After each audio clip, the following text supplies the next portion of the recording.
Adventure will call. You will all hear our tale.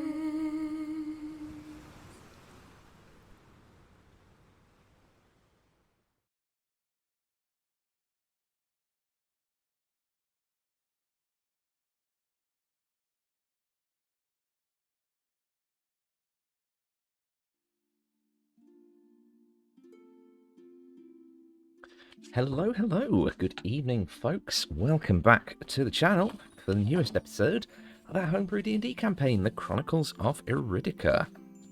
Not many announcements to get through today, so I'm just going to quickly zip through them.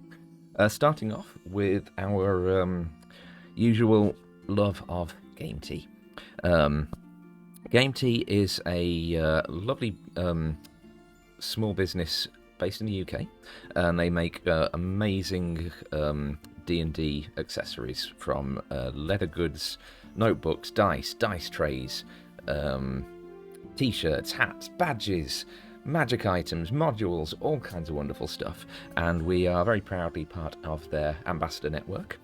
So we highly recommend you go check them out. They make beautiful items. So if you go to gametea.co.uk/Iridica, or just use the code Iridica at checkout, you can get 5% off, which is lovely. So go show them some love. And speaking of showing some love, we thank Tabletop Audio for providing our background ambience as always. So tabletopaudio.com if you want some lovely background music for your D&D games at home. And final announcement, just it's a bit of an odd one, but I have prefaced all of our last couple of sessions with this one, which is no spoilers in chat. Might seem an odd thing to say for a D&D stream, but we are a couple of the sort of side quests that are available in Frostholm at the moment are from the One Shot Wonders book by Roll and Play Press. So if you see something happening which you have played through or are familiar with, don't be a dick. Don't spoil in chat. We want the players to enjoy it. So yeah. And of course, if you enjoy the shenanigans and you want to keep up, please like, follow, subscribe, delete as appropriate. It all helps the channel, makes us feel all warm and fuzzy inside. All of our socials are listed down below, and highly recommend you join in on our Discord. It's a small Discord at the moment, but it does include detailed session recaps of every session so far, even including our free stream games, world lore, everything you basically need to get completely caught up on the campaign so far. So, yeah. Right, that said, session recap from last week. So, after a bit of a heart-to-heart with Flynn, and then returning to the Endeavour, Sparrow penned a condolence letter to any of Tedric's remaining friends or family, and made another deal with Nefestra to see that letter delivered to the appropriate party. The price was the return of the Archfey blood recovered after the disaster in town, as well as a drop of blood from the newest crew member, the young drow Sama. To sweeten the deal, Nefestra offered an item of Sparrow's choice from Thrifty Shades of Fae, with a world map of Iridica being chosen. Erebus, Sparrow, Flynn and Azan in tow headed to the Skyfarers Guildhall to complete the paperwork officially finalising Sparrow's role as captain of the Twilight Endeavour. The party then headed out to investigate the scroll thief Horatio, tracking down the young man's house near the Draconic Courier's depot. On the way, Erebus ran into the kobold Rick Astley, and the group realised he bore a striking resemblance to Oroscott from the Draconic Courier's depot. The party managed to decipher the arcane lock to gain entry to Horatio's house. but were slowed after triggering some traps inside the building, activating suits of animated armour to defend against intruders. Following the fight, Erebus discovered a trapdoor leading down into a cellar in which Horatio was finishing some kind of ritual, the conclusion of which saw him painfully transformed into the wide, hovering form of an aberration. And that is where we pick up as we immediately roll for initiative. God. That is 19th Sparrow. Initiative is 20. 19 Sparrow, 24 Erebus. Someone want to roll for Azanis? Yep, I'm Jaegering Azanis. I need to remember that. That is not yeah. terrible Oof. for Flynn. That is a 6 on the dice for Azanis, which is a +0, so a 6. Okay, so 6 for Azanis. Flynn rolled a 13 for a total of 15.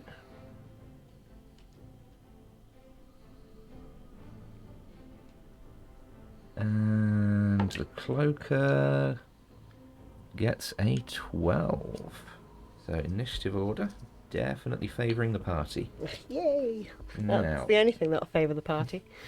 well, I will say, because of the fact that Erebus bamped down and did a stealth check to get into position, I will allow Erebus a surprise round before actual initiative kicks off.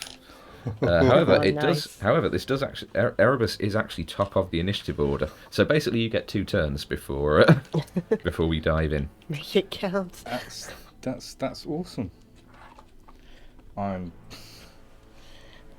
Yeah, and I guess it looks like it's going to try and eat me anyway, or it would do. So at this Doesn't look point, friendly. because I've turned it to face you guys just so that you could see the fun little mini.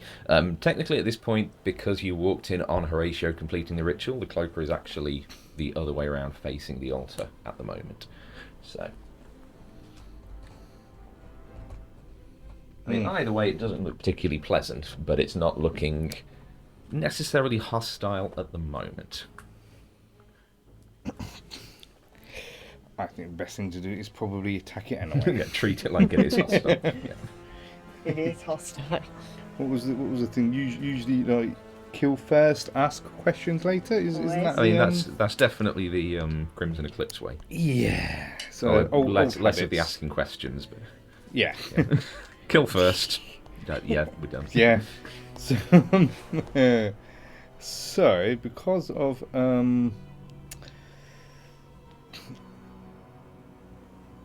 yeah, I get to roll with advantage. And what are you doing?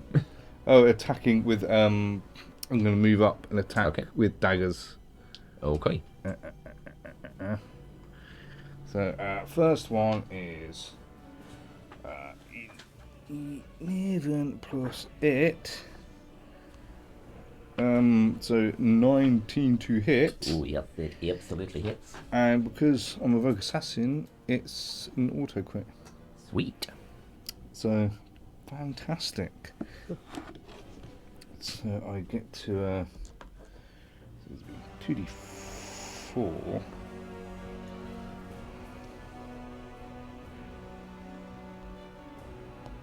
Yeah, 2d4 and 4d6. Because awesomeness.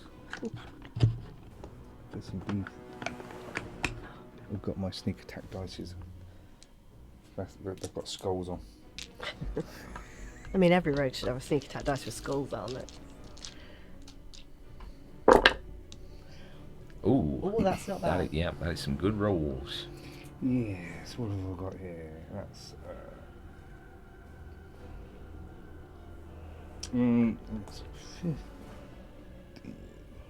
Why did I agree to Jaeger like 2 characters with spell slots wrong? 21 plus But you're Jaegering 2 more. characters? No, I mean like playing 2 characters. Oh, Jaegering okay. one. 26 damage. Nice. Pulsing damage. Woohoo! And then Kill him. Like now, just Yeah, you know, just that's one it, shot. just beginning. Yeah. Like, you know, Well, yeah. we'll, you know, you can do this, Erebus, it's fine. And and because it hasn't taken a turn yet, does that mean I still get advantage on my next Yeah. one? So I'm all for just looting the upstairs while you do this. yeah, fine. Like, I think that's gonna work out though. So that would be so that's only going to be like 10 to hit. Yeah, that one misses. Yeah. So yeah, as you kind of just sneak up behind it, as it's kind of just finished its transformation, you sink your blade in. This kind of black ichor kind of pours out of the wound, and you go in for your second strike, and just obviously now aware of your presence, it just drifts out the way. Okay. You are doing anything bonus action or move? Oh, the offhand was my bonus. Oh, so that was all your first. Oh, okay. So Yes. now, no, Right, cool. dude. Got you. So, Okay, yeah. yeah. So now we're actually Attack. into the actual first round Yeah. of combat. So yeah, go. God. and because it hasn't taken a turn yet, it's advantage. Yay! He could just generally just kill this outright himself, right? Oh no, that's just rubbish. Oh. That's the 7 plus 5 is 12, isn't it? Yeah. Yeah, so 12 to hit. Yeah, that one misses. Offhand attack. Yep.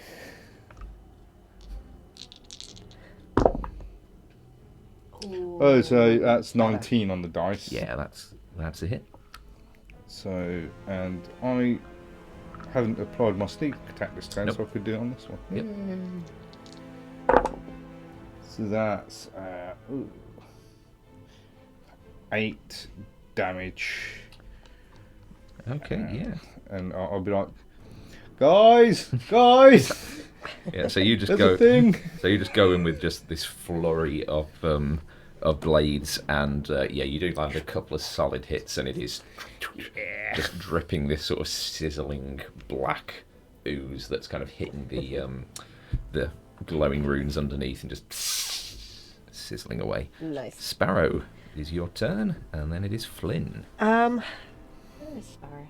Oh, she's Sparrow there. is still upstairs. Erebus is the only one who went down. Okay, so So we'll go the- down this way. So can I move down the stairs? Yeah, I'd say it's 10 feet of your movement to get from up there to the bottom of the stairs. All right, so I'm going to get to the bottom of the stairs, and I how hurt are you?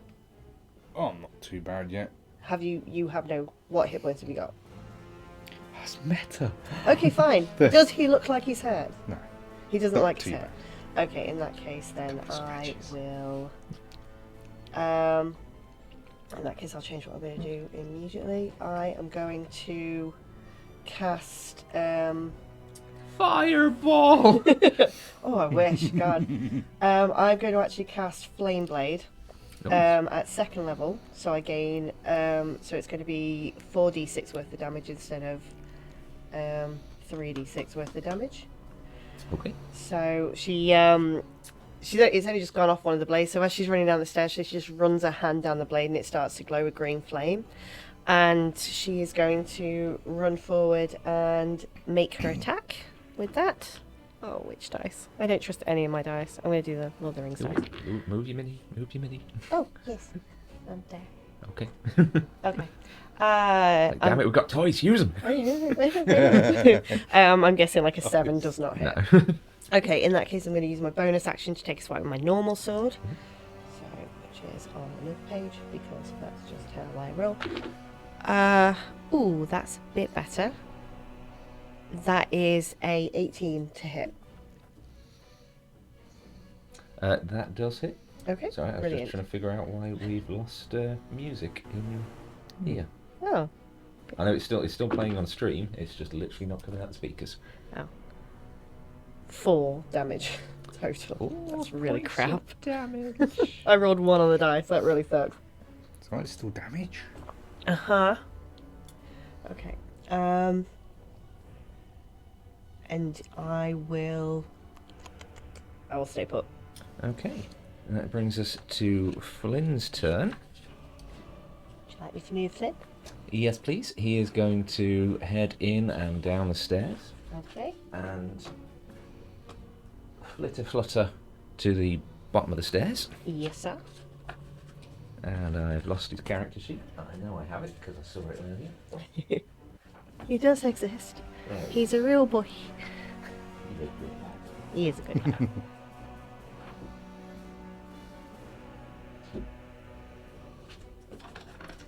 Would you prefer Bane or Blast from the runners?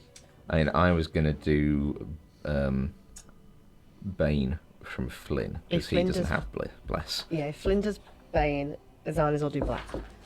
So that is what he is going to do. So that is a saving throw on part of...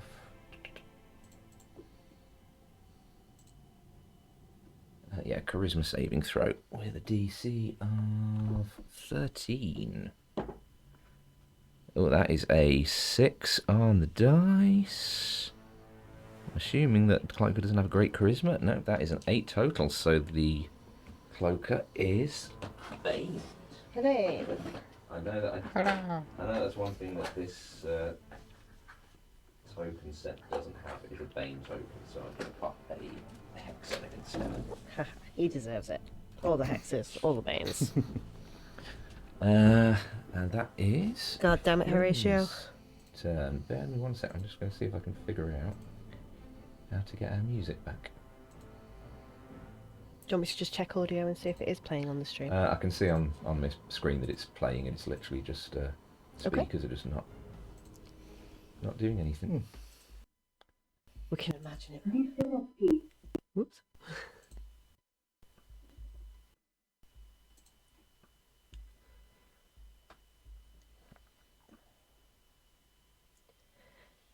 Sorry, there's no copyright on Music on the Mind, so we can all have like Hans Zimmer in our heads now, maybe, you know.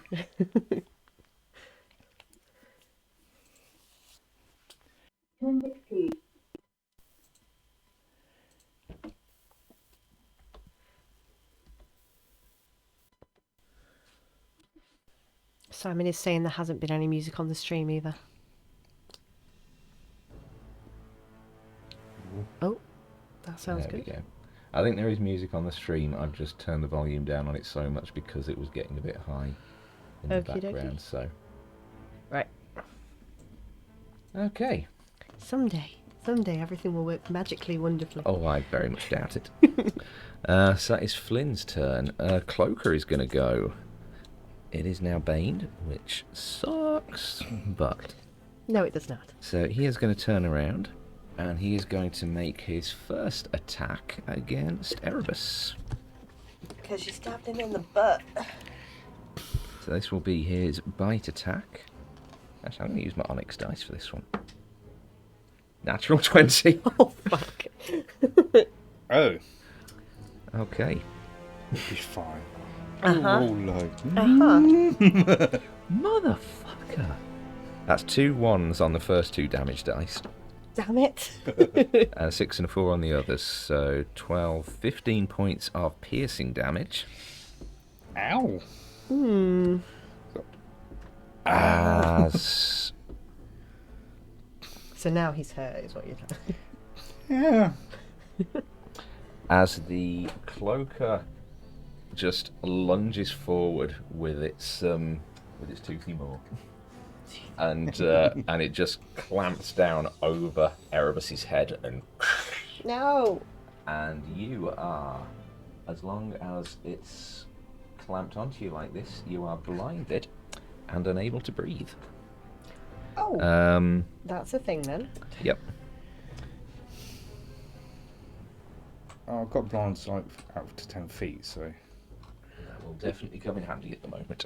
it's the suffocation. Yeah, that's a suffocating. problem. That's That's- going to be. Yeah, I mean, you can hold your breath up for a number of minutes up to your Constitution modifier. So to be honest, if a combat goes on longer than that, something's gone horribly wrong anyway.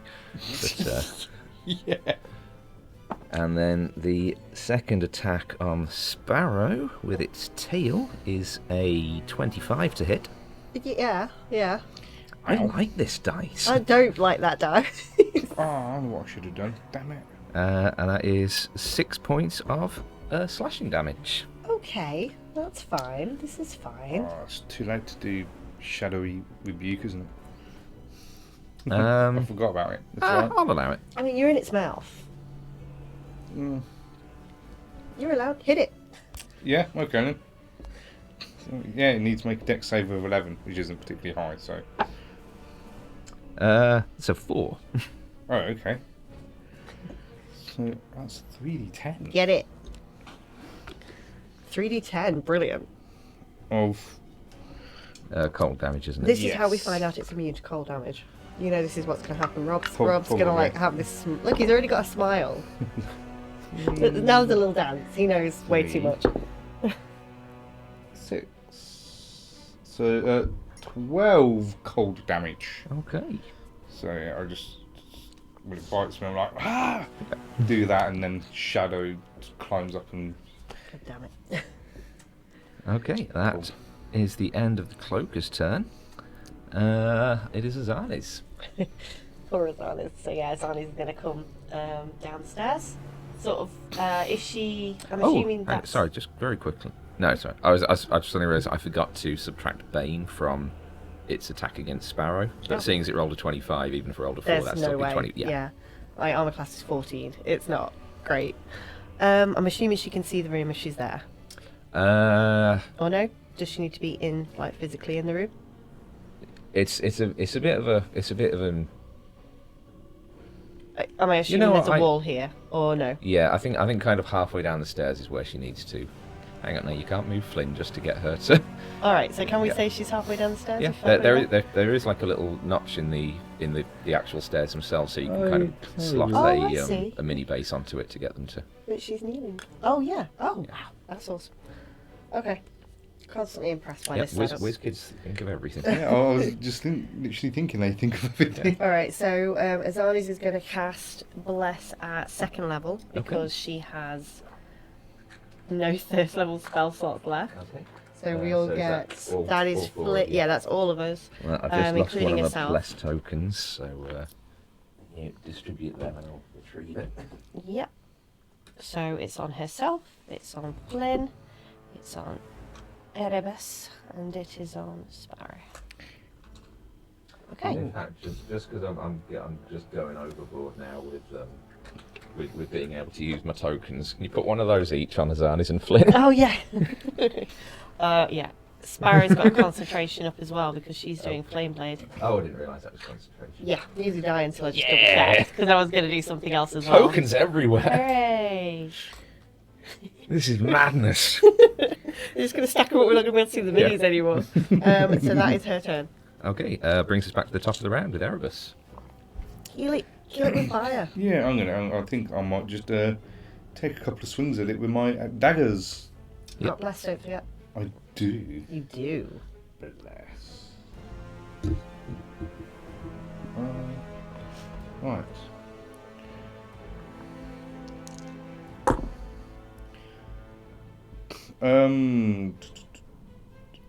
So 19 to hit. Yeah, that hits. Okay, and D4 and sneak attack.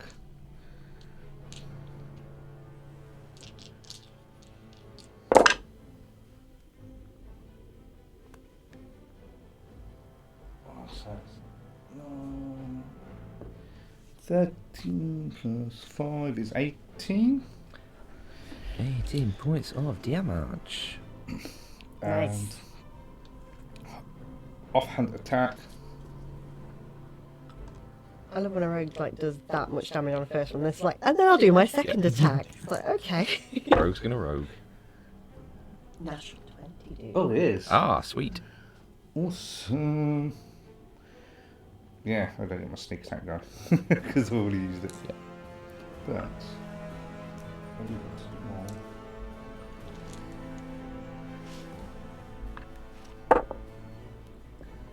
Six damage. Okay. So you just like in its mouth, just like shanking up its Yeah. stomach. Like, Kind of, get yeah. off, get off. Flip my daggers round. It's like Yeah, and you guys from the outside, obviously you can't see any of this Erebus, but from the outside everyone else is just kind of seeing as with every kind of blow, there's just more and more of this black ichor just pouring down over Aww. Erebus. Sparrow. So I guess the question of keeping. ew. Do we need to keep him alive? Okay. I'm going to cast Wither and Bloom. So it is a Constitution saving throw of 13. That is a 7, even without Bane. Yay! Okay, so that is 3d6. Wait. Hold on, sorry, I need to check what spells I have. Oh, yeah, great. It's a 4d6 Nice. necrotic because I cast it at 3rd level. Oh, fuck. What? Do you need me to stop? No, finish your rolls, but don't tell me what you rolled yet. Okay. So after getting Erebus, you've attacked it again, haven't you? And this is your thing. You did... It was 18 points of damage on the first attack and then 6 on the second. That's what I've got down here. You take 12 points of that 24 points of damage as your own blades pass through the cloaker and you end up actually impaling yourself. Yeah, I forgot that when it has engulfed a target, the target takes half of the damage dealt to the cloaker takes half the damage dealt to it, the target takes the other half. Oh, shit. Ow. Yep, that is one of the beauties. I was thinking this thing is racking up taking way more damage than it should have done, and I just remembered that is why. Oh my god. How much damage have you just dealt it? I dealt it 15, but I can choose a player character to I've lost my train of thought because I might kill. So yeah, 15 damage to that, and you, Erebus, we're going to you can roll 1d6. Okay. Sorry, a creature one of your choice area can spend and roll one of its unspent hit dice and regain a number of hit points equal to the roll plus your spellcasting ability modifier. So you take so first of all you take 7 points of necrotic damage from the Wither and Bloom. Necrotic, and then plus two to whatever hit dice roll you want to do as well to regain hit points. my hit dice. So if I use 2 hit dice, It's only one. oh, 1. Wither Sorry, and I thought so. Bloom says you can use one. Okay, no worries. So it's 2. One of its unspent hit dice and roll a number of hit points equal to the roll plus your spellcasting minute. So add +2 to whatever that is. That's a 7. 7. So Nice. 9. That's great. That is. Okay, this is fine. How does one maybe get a cloaker to let someone go? Does it have to die? Make just a general intelligence check. We're gonna get Sparrow. it's not like that thing with dogs, is it? Natural 20.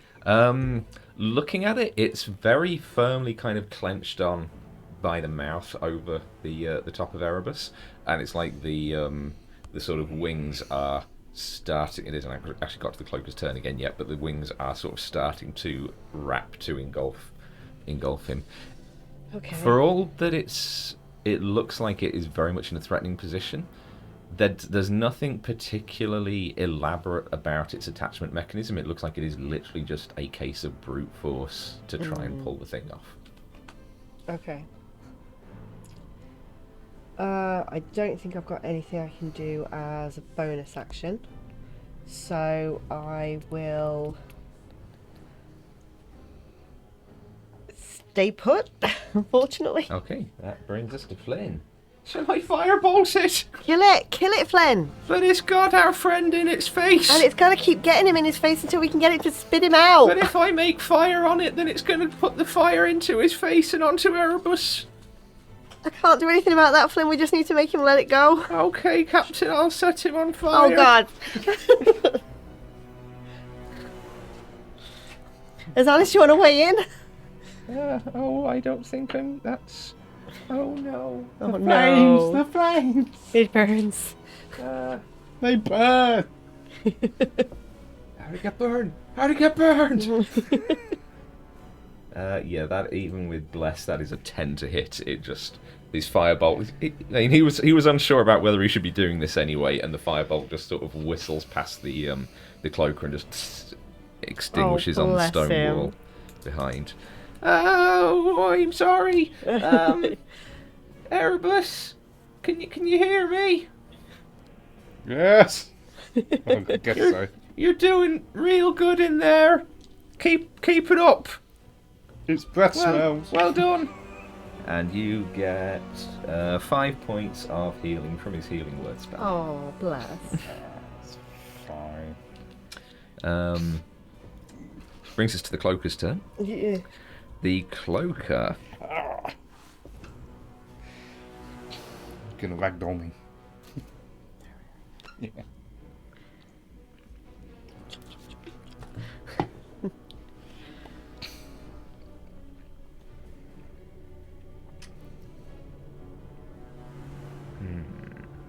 Which one do I go for? Oh, God. In both? Yeah, okay. We'll go for that. So, again, Erebus doesn't see this.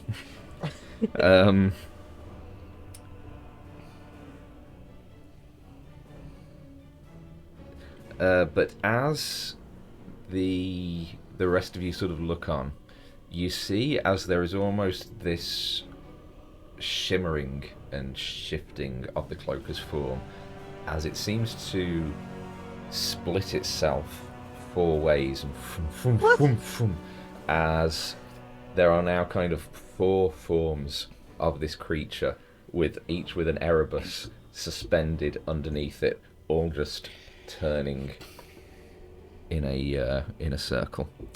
That is its actions. That is all it can do for this turn. But yeah, there are now 4 targets swirling in that space. So it is Azani's turn. I just got Pokemon in my head and going, it casts double team. It's super effective. It's basically cast mirror image on itself. Okay. It's just worded differently on the cloakers. Yeah.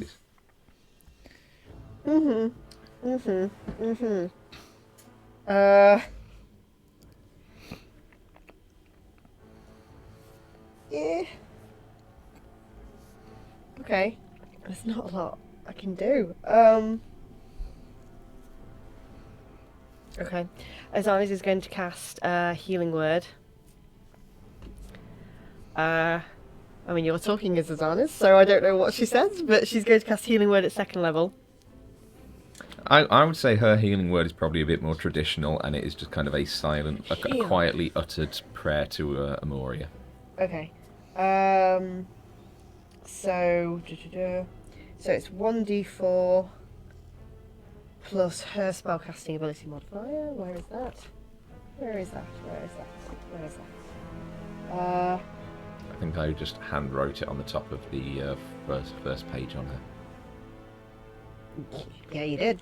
So it's going to be 1d4 plus 6. No, that's the spell attack modifier. The spell ability modifier is wisdom, I think, with a cleric, isn't it? Oh, wisdom. Yes, wisdom. Yeah, I know. I'm looking. Plus 3. Damn it. Okay. Alright, so 1d4 plus 3. Well, it's 2d4 plus 3 because she cast it at 2nd level. Oh my god, that's 1 on each of the dice. So it's 5 total to Erebus. I'm not bad. It's going fine. It's going so well, guys. I mean, that's a bonus action. Anything for an action? Not really. Oh, she gains healing for herself as she does that, doesn't she? She does. You gain HP equal to 2 plus the spell's level. So she gains 4 hit points back. That's good. That's very good. So that is, yeah. So her HP goes up. That's absolutely fine. Oh, has she got any weapons? I don't think she does she? She has a dagger, which she is very adamant about not using. Yes. Can she... Odd thing, I know it's not. Can she run forward and grab hold of Erebus and try and pull? Yeah, that would be an action. That would be her action, so yeah. Okay, so do I need to roll anything for that, or just do a general strength, or... So is it kind of can be classed as a grapple, or? So it's a bit of a weird one because of the fact that to all intents and purposes, the cloaker and Erebus are sharing a space at the moment. Yes. She would have to move around into base contact with the cloaker to make this grapple. Okay, does she need to make a roll because there are so many cloakers now to see which Erebus she's trying to grab? That's a good point. That is a very good question.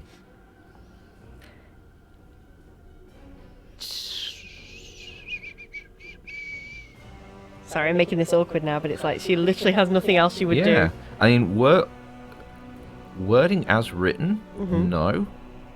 But it very much kind of feels like it's an rules as written versus rules as intended, and I kind of feel it makes sense that it would be. Classes and arm strike. Well, no, because it is literally worded as it's a strength check. Okay, so here's how I'm what I'm rationalising. I'm going to say no. Okay. Because the way I'm picturing it is if it's an attack that you're making, it is very much an almost instantaneous. Yes. Whereas trying to grab someone, you are physically reaching out and making. It's a slower process. So if it's like there's several of them swirling and you're reaching out, at some point you are going to hit Erebus. the actual one. So Okay. I'm going to say that it doesn't require. Because it's like I Okay. say, rules as written, you don't, and that's my rationalisation of why you wouldn't. So, Okay. But like I say, she does need to move into base contact with the So cloaker. she's going to. Ooh, I'm sorry, I forgot she was inside the staircase. There you go. So she's going to go over this way. Okay. Make a grab for Erebus. Yep. So make a strength check. Oof.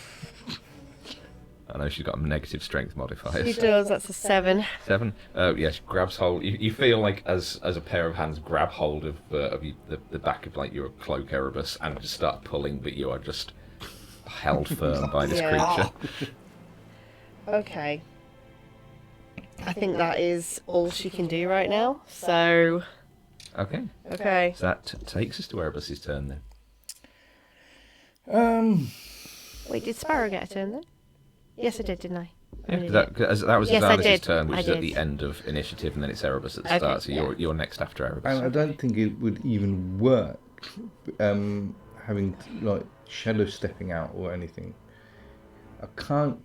Would bonus action disengage work? Probably not.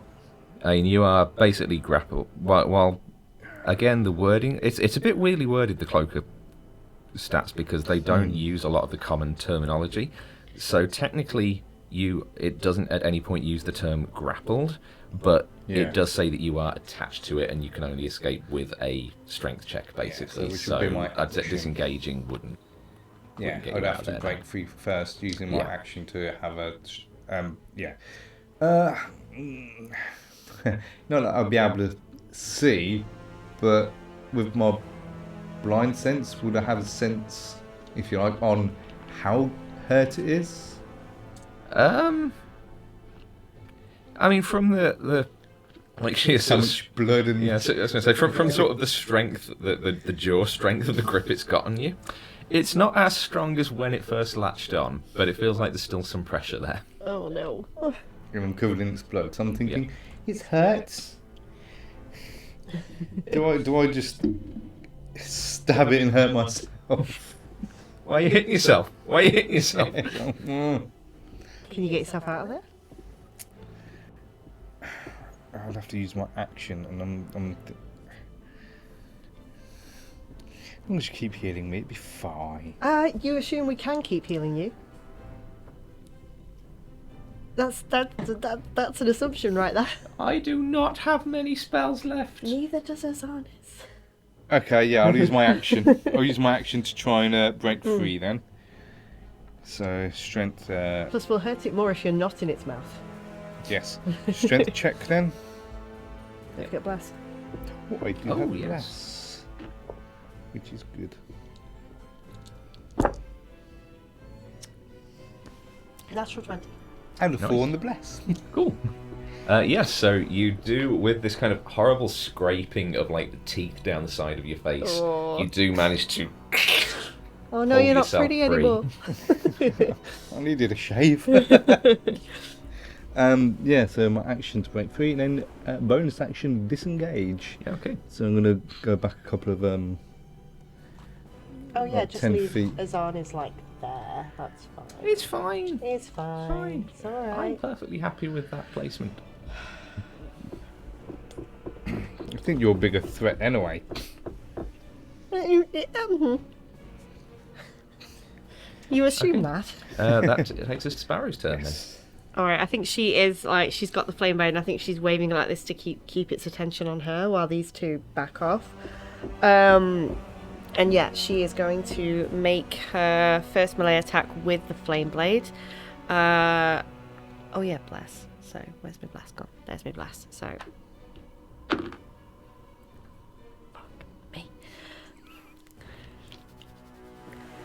So Oh, hang on, before you attack, because there are 4 oh things, yeah. roll a d4. On a 4, it hits the cloaker. On a 1, 2, or 3, it hits one of the duplicates. 3. Okay, what did you actually roll to hit? It was 11 to hit before.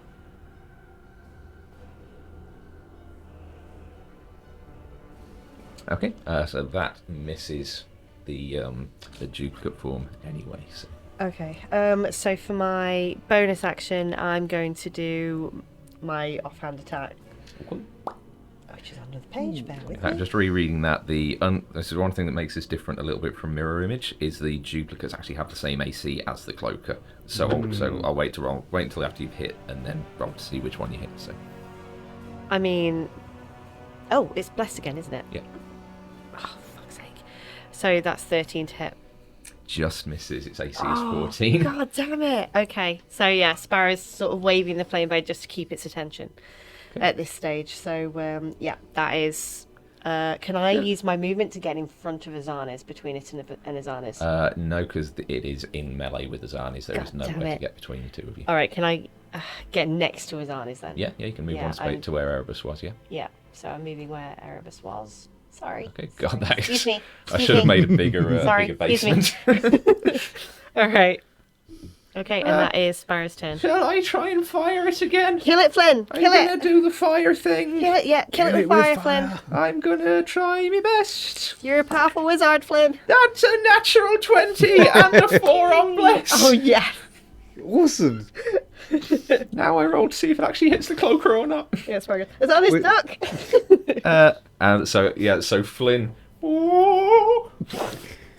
And as this bolt of fire just erupts forth from his hand, it smacks the cloaker just square in the chest, Yes. and the form dissipates. There are now 2 duplicates. Okay. Left. Okay. Nice one, Flynn. We're bringing Bollocks! we're going to bring Azana's on all our expeditions if we keep getting that 20s. All right. That takes us to the cloaker's turn. It is going to go for Azani's, No. but he is baned, so that is Yes, something. he is. That is a natural 1, Oh, thank God. with a 1 on bane for a 0. Yay. That's what you get. Then that is its main attack. Okay. It's going to go for its second attack.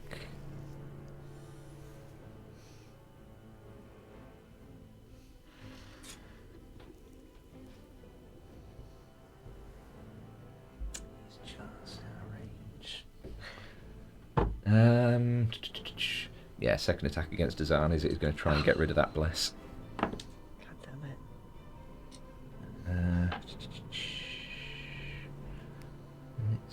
She's too damn pretty to die, Rob. 13 to hit. Oh yes, I do have her sheet, don't I? Oh. 12 AC. Okay, so that is 6 points of slashing damage and a What? concentration saving throw. Remind me how to do that again. It's just a constant 19 on the constitution dice. save. That's going to be fine. Yep. So the tail sort of having missed with the sort of biting jaw attack, it sort of whips around with the tail, which does sort of slash across Azana's shoulder. But she kind of just grips the icon of Amoria and keeps the bless spell up. Which takes us to her turn. Okay. I feel like she's going to use her action to disengage. Okay. And she's going to head back to the stairs, like where she was before, so behind Erebus and Sparrow on there. And I feel like she is going to cast Healing Word again at 2nd level. Okay. So that is going to be on Erebus. Do it on her if she's hurt. She's doing fine. Okay. So so she's casting it on Erebus. She heals anyway, Yeah, she like does, from yes. it. So it is 2d4.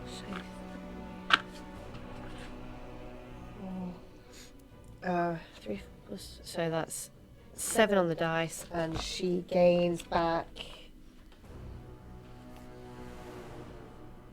I think is it equal to her It's charisma 2 modifier? plus equals the spell's level. Oh, so okay. she's going to get 5 So points did you back. say I got 7? You got 7.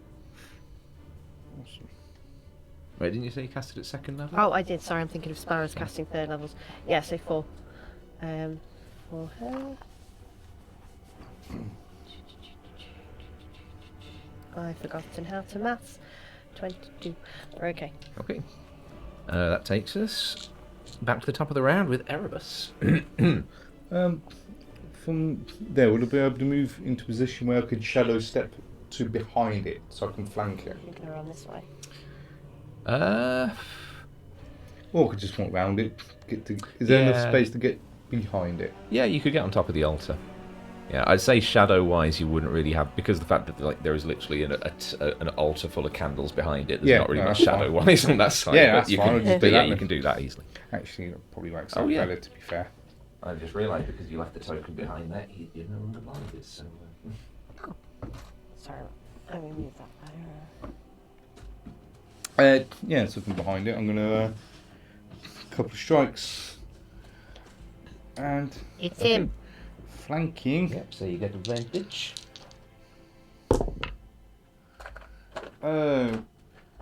13 plus 8 is 21. Yeah, 21 hits. Roll a d6 on a 5 or a 6. You hit the cloaker. On a 1 to 4, you hit a duplicate. D6 you said, wasn't it? Yeah. Choose this one. So 4. 4. So as your strike hits, you see another one of these images just dissipate.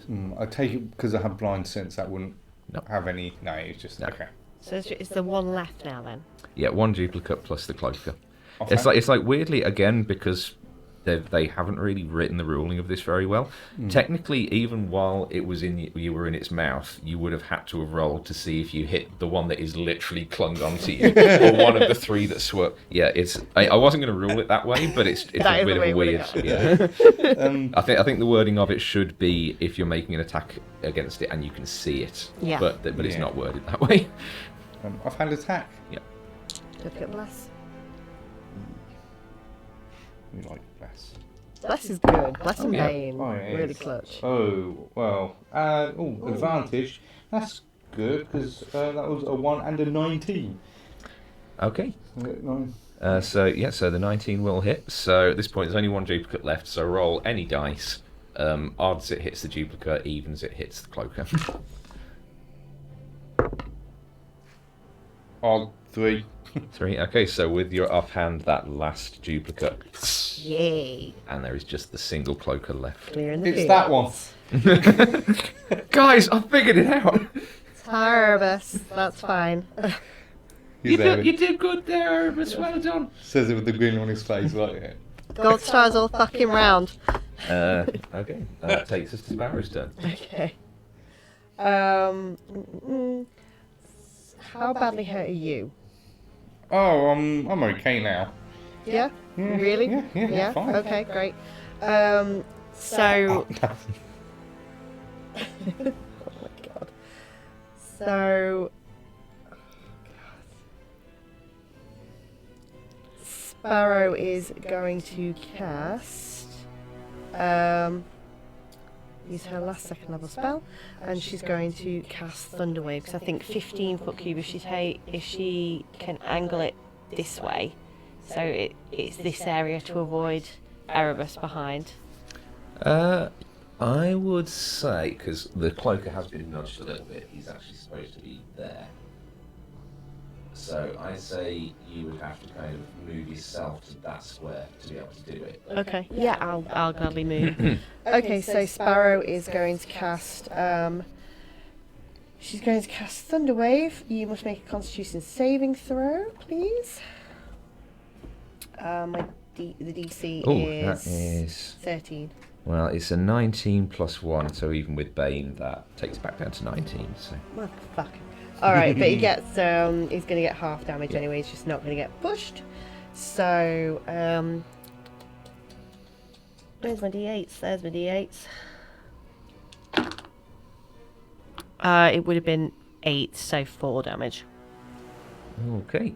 I don't think there's any. That is, it is almost back up to the same level of damage it was at when I realised it should have been taking half damage. Okay. Well, I'm out of everything except first level spell slots. Okay. But I will do a bonus action attack with my offhand sword, if I may, please. Or no? Is that not how that works? I think you have to do Yeah, an I think attack. you can only do your bonus offhand attack if your action was an attack. Okay, you're Yeah. probably right. So yeah. Yes. Okay, then Sparrow's quite happy to stay put Okay. for the moment. Can I reposition myself in front of Azana's again? Yep. So move back. So I'm in front of Flynn and Azana's, trying to keep Okay. its attention. I'm just waving the flame blade. I mean, you are in the middle of two spaces there, so you've got to pick a space. Sorry, I didn't realise. There. Okay. Okie dokie. Okay, that takes us to Flynn's turn. Fireball! Yes, Flynn. Yes, No, yes, not kill it. Fireball, Firebolt. God, I wish I had Fireball. I mean, the room is very small, Flynn. I believe that is a 5. I miss! As another just bolt of fire just whistles past it harmlessly and... Oh, bollocks.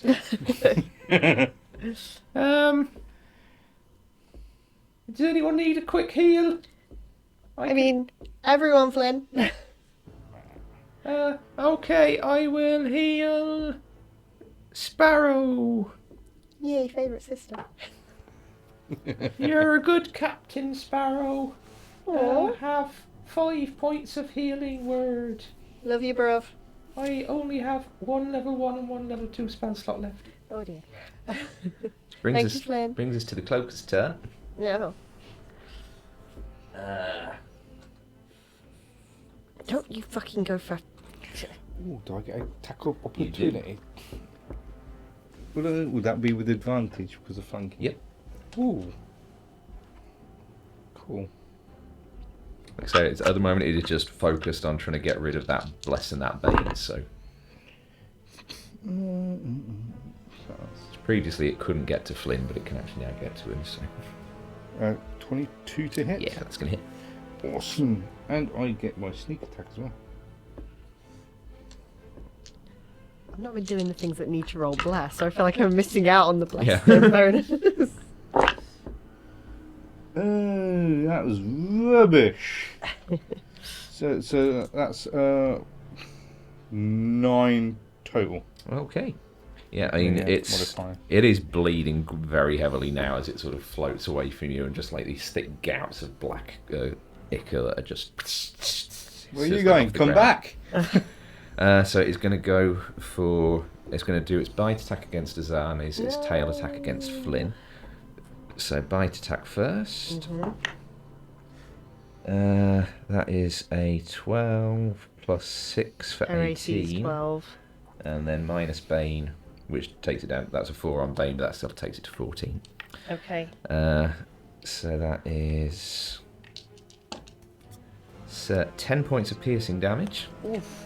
And you see as it latches its jaws around her. So just to make And, con yep. save. Yep. It needs to be at least a 10.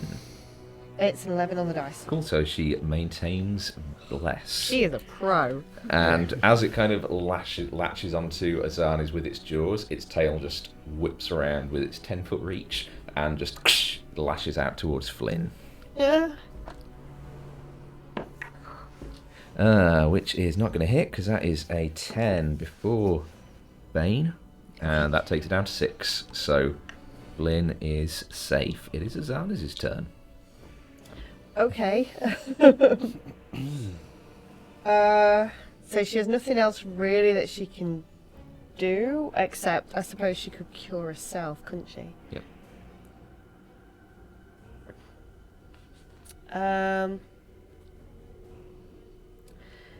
She's going to cast Cure Wounds on herself at some second level. So, why did I not keep my d8s out? What's wrong with me? Okay. Oh, it's terrible.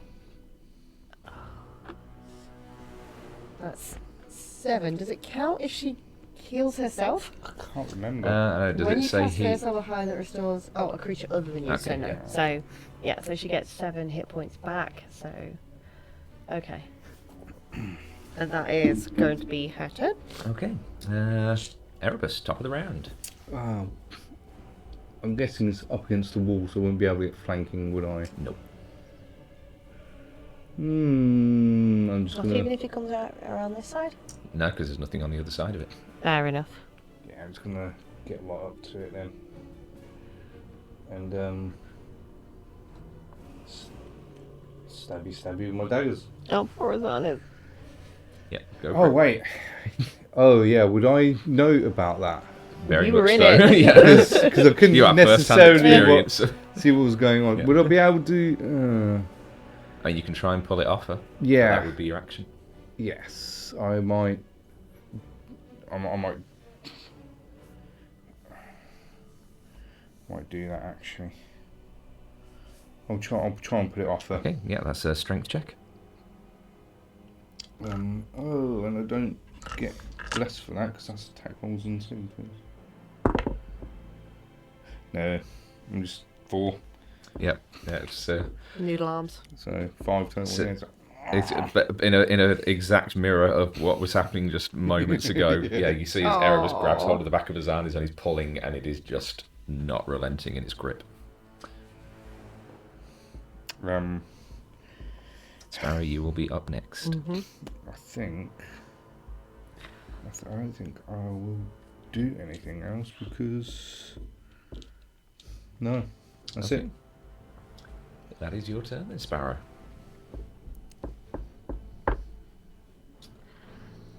Having seen like trying to pull Azana's out and having seen Erebus do it, do I think it's possible to pull someone out of this thing's mouth once it's got them? I do. I mean, it's not some. It's less of trying to pull. Actually, I mean, even though I kind of narrated it wrong, it's less that you're trying to pull the target out of the cloaker. It's more you're trying to prise the cloaker off the target. So Okay. yeah, that was on me misdescribing it. So All right. I think Sparrow's seen what a mess it's in, and she's kind of thinking, kill it quick. So I'm going to go for my melee attacks. First one's with the flame blade. So blast. Oh my mother fucking! That is 5 on the dice and a +5, so that Yeah, is that going to be misses. 10. So offhand weapon as well. Oh, now you fucking do it. So that is. Sorry, different page. 22 to hit, 22 does hit. and that is 8 damage. Okay, so that's 4 points of damage to Azana's, 4 to the cloaker. Sorry. We lost the music here. Yeah, it's completely gone off stream as well. That is entirely gone. Yeah, I'll try and sort it out at the break, but until then, we are just going to have to be musicless, everyone. I do apologise.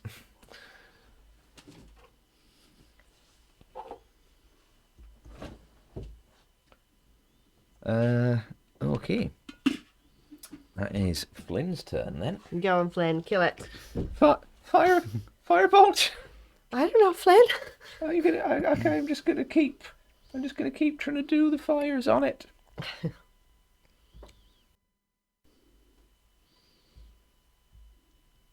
There we go.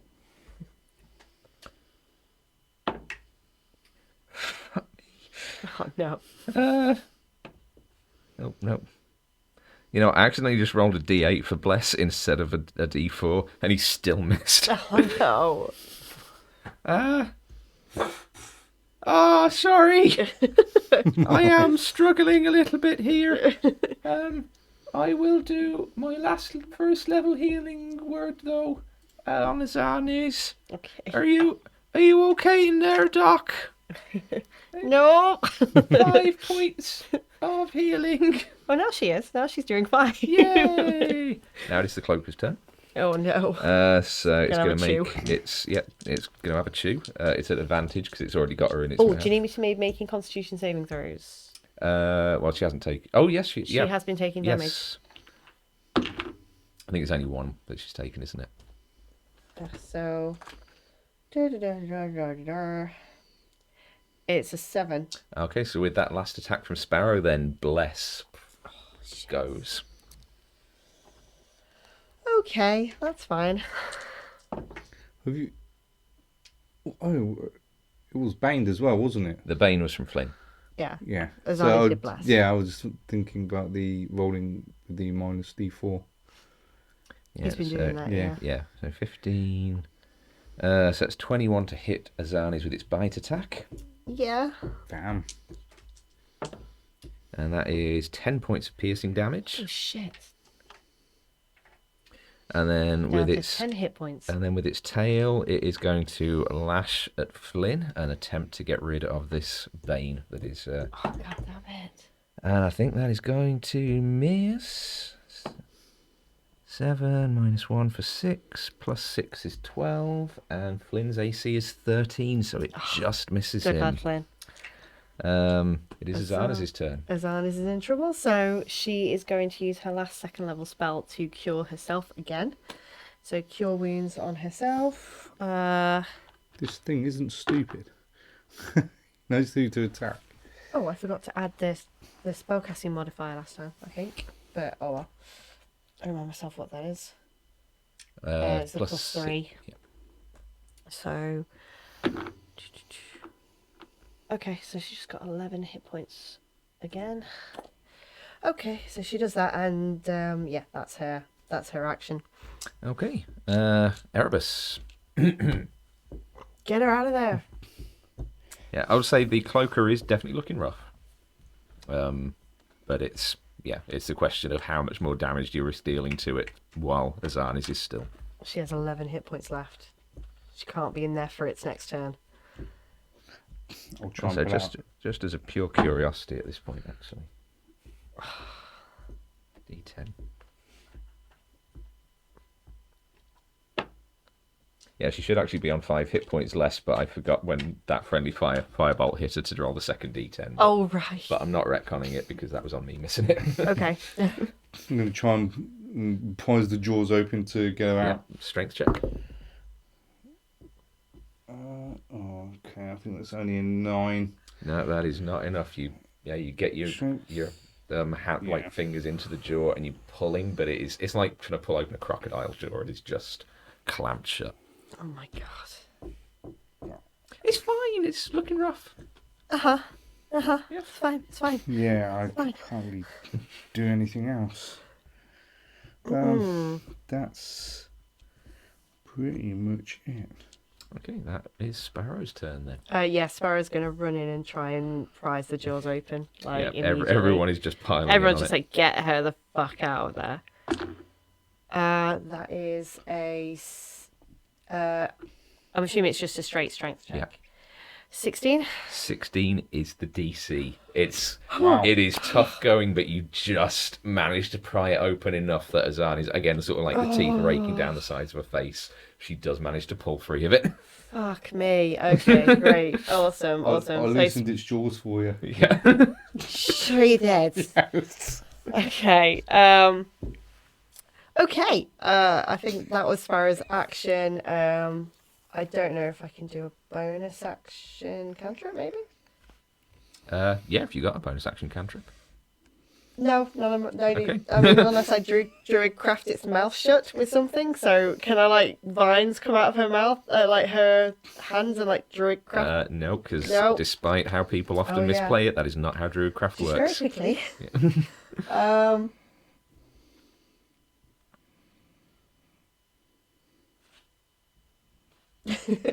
Okay, Sparrow can literally not do anything else, so she goes, and it just gets the smell of skunk in its face. I'll allow it. It's like for this kind of weird, expressionless Moor, it looks a little bit offended. at Yeah, that, it's like a skunk just farted in like, its mouth. That is the way this Yeah. just went. That is. Erebus is like, when did you last brush your teeth? Fuck off. Fire! Fire! Oh my goodness! That hits! 15! 2d10! Hell yes. Roll high flame, roll high flame. Is it 2d10 plus anything? No, just 2d10. That's a 9 and a 5. That's 14. Yay. Okay. Yeah, so finally Flynn actually manages to connect with it, and the the flames kind of like hit its face, and you see as the sort of bony visage just sort of chars over one of the eyeballs, sort of sizzles a little bit in its socket. It is looking very, very close to death now. Yay! This poor kid. I have one spell slot left for Healing Word. Who would like it? I mean, I Azanis think is on Azanis. 11. Zanis gets it. 3 plus 5 points of healing. Hooray. Okay, that takes us to the Cloaker's turn. It is going to make its tail attack first this time against Flynn in the hope of getting rid of that Bane. Oh yeah, I need to take bless off everybody. Yeah. Natural 20. Oh no. Oh, mm. Is that Vessel Bane? The light blue one is, yeah. Oh, concentration, yes. I've got concentration, and Azanis does not. Yeah. 8, 11 points of slashing damage against Flynn. No. And then he has to make a concentration save, which he gets a 19. He keeps his Bane going. Hell yeah, he does. Then he's going to go for...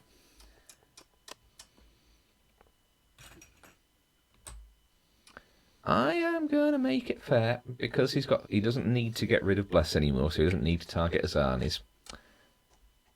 So it's going to be either Erebus or Sparrow, because they're the two who are actually dealing the damage to him.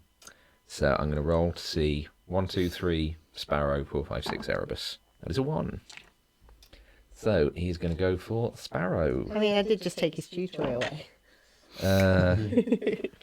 That is a 18 minus Bless, which is 2, so 16 to hit. Yeah. Okay.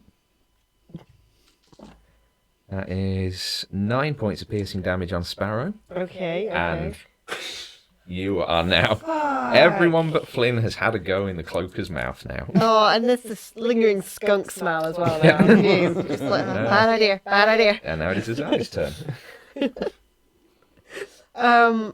So, what have I got left? Okay. I think Azanis is going to try and pull Sparrow out. Okay. Oh, she's God, good trying to luck with save that. her third level spells. So Azanis is going to grab hold of Sparrow.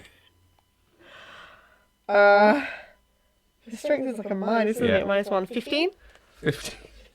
The DC is 16, so if it wasn't for that negative modifier, that would have done it. But yeah, it's like she's just got her hands on the jaws and is just pulling, but yeah, she just doesn't have the strength to get him. Save your captain, save your captain! She still had a blast. I know, that's really annoying. No, actually, that Well, wasn't no, because work that's not an last- attack. No. Yeah. Oh no, it wasn't. Erebus, Was it? No, sorry. your turn. How are you looking?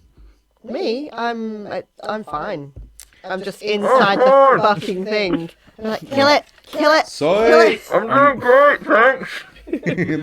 It fucking stinks, kill it! Yeah, I'll go to stab it. Sure. Yeah. That's 15 to hit. 15 hits. Yay. So.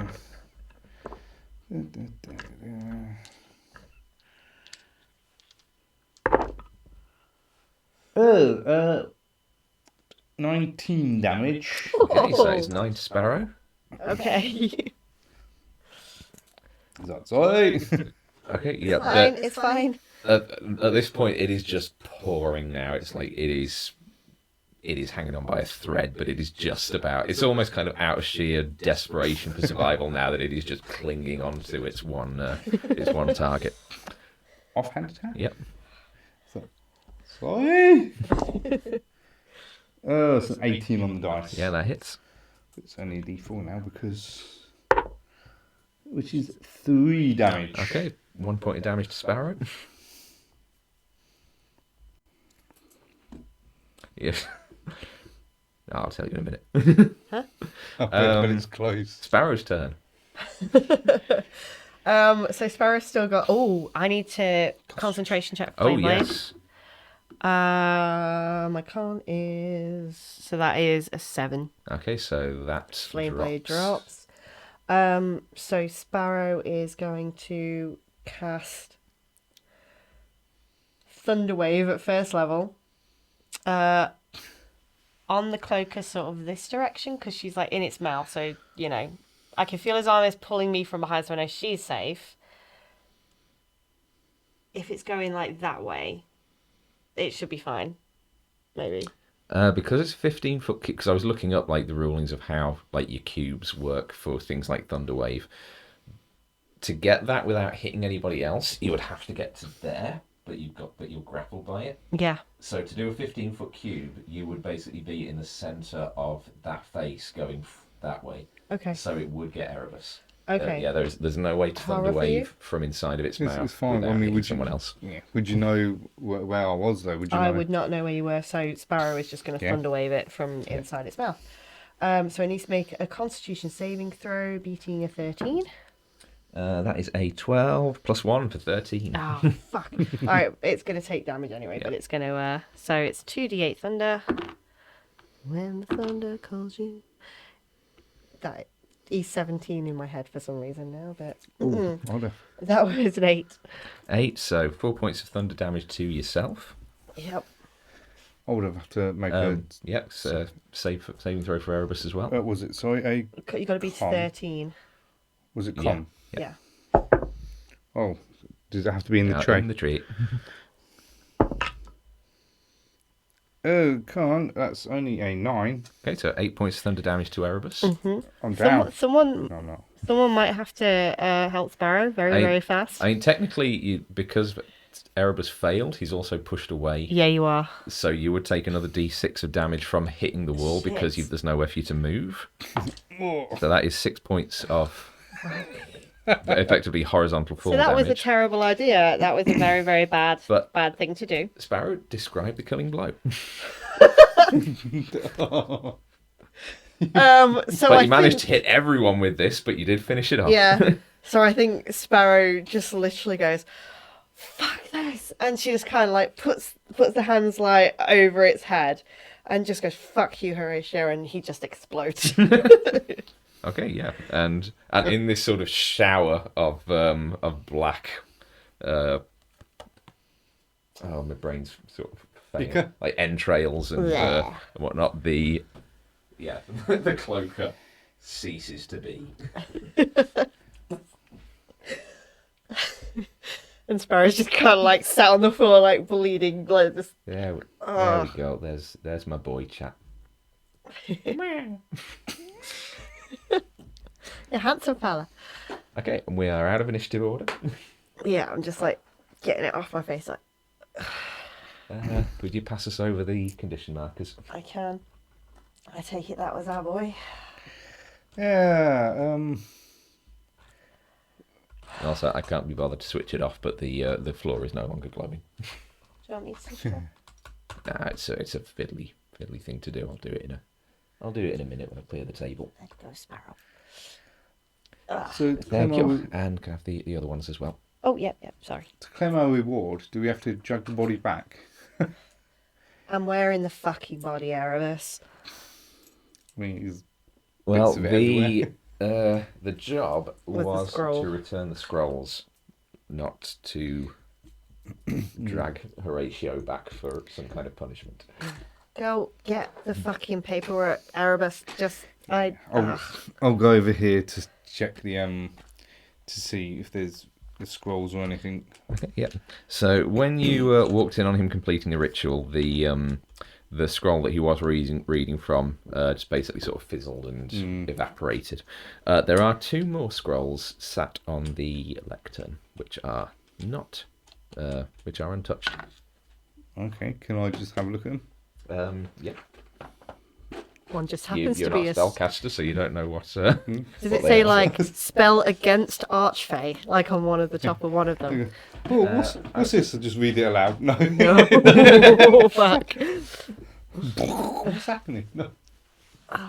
Flynn, would you take a look before he hurts himself? Are you looking at those?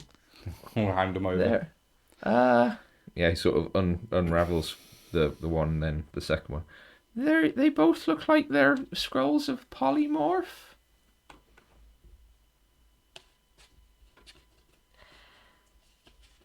Okay. Is there anything else that's interesting or of note? Make an investigation check. Flynn, have you got a the cleany thing? This is grim. I do prestidigitation. Thank you, Yeah, Flynn. he goes round and just starts prestidigitationing all of the gore off everyone. Yeah, Sparrow is bleeding thank you. profusely. Mending, prestidigitation, mending. 15. 15. So yeah, you find the 2 scrolls of polymorph. There's a kind of odd little statuette on the altar of this kind of weird eldritch creature, which doesn't look familiar in any way. You do notice, kind of looking around, that embedded in the floor, easy enough to remove at sort of 4 equidistant points, which seem to almost be kind of like the anchor points of the glowing circle. There are 4 lilac-coloured crystals, which look like, as well as being, potentially useful for an arcane focus, it looks like they've got a bit of gold value to them as well. Oh, so they might be worth something. All right. Can't find anything else. Let's take him. Getting paid is the important part now. Can't save the kids. Have you got? How badly hurt are you? Oh, out of 47 hit points, I've got 15. Okay, Sparrow's worse. So yeah, Sparrow's just kind of on the floor and she's like, so blood loss then, that's a thing. As Arnis is just sort of sat down on the bottom of the steps, she's like, oh, I've had better days. Oh, actually, she's way worse. I'll go over and be like, do you want me to heal you? I mean, feels like it's the right time for it. She's at 5 hit points. I'm sorry I caught you with my dagger earlier. Oh, that's quite all right. I mean, this is probably one of the better battles we've had. Erebus, you don't say shit like that when you wanted to just, trust us. Can I ask you a question, Captain? You can. You know that time that you came back from the Serpent's Teeth and you had that very large harpoon wound in your... Did that actually come from a pirate? It did. That was... Because I did notice you also brought a harpoon gun back with you. No, we took that off the body. He was like... Yeah, no, that was definitely the pirate. The mess was you'd from tell healing. Me if it was I would group. I know what you mean. Friendly fire. Yeah, it was not friendly fire, but the healing was sort of friendly. Like the reason the scar is as it is because the tabaxi, literally sewed me up with the fucking claws. So it could have been neater, but no. That was the pirate. Ow. I rolled max healing, so 8 for 11. Heals. Okay, so Zanis is on 16 hit points now. Yeah, so... Okay, I might have to lean on someone to get back to the ship. Alright, Flynn, you want to grab the scrolls and Erebus, anything that looks valuable, just will take it. And We should probably report this to whatever there aren't passes any. for authorities here. There aren't any. We are it. We are the hired authority in this case. It's Frostholm. Okay. If there was authority, there wouldn't be a fucking pirate ship in the bay. Yeah. Or in the lagoon, or whatever. Alright. Yeah, make a history check. History, okay. It's a 7. 7. Are you sure you have seen like patrolling sort of city watch out there somewhere, but you don't remember where? So you grab the idol as well. Yeah, I'll grab basically anything that looks like it's worth something. Yeah, I mean the idol. It's just a plain stone idol. It looks like it's probably worth coppers. It's Yeah, probably leave that then. So 4 lilac crystals is what you got. Yep. Have you put them in your inventory? I'll put them. Yep. You probably Or should. should I just give them to you? Alright, fine. Okay. I will put them in my inventory then. Okay. Alright. I'll say that you just shove them in Sparrow's backpack. Yeah, I mean, yeah, you're catching. There you go. Ta. So 4 lilac crystals. Mm-hmm. Okay. Alright, I feel like we're getting, like, we should have got more gold for this. Let's go. And as long as just maybe keep hold of your healing stuff for yourself for the moment, I can just sleep this off, I'm sure. It'll be fine. It'll be fine. Okay, Just ignore the ribs. That's, they're meant to be seen. It's a stylized choice. Like, I'm sure my juggler will close in a moment. Hey, look, it's done more damage to its neck than my neck than I did.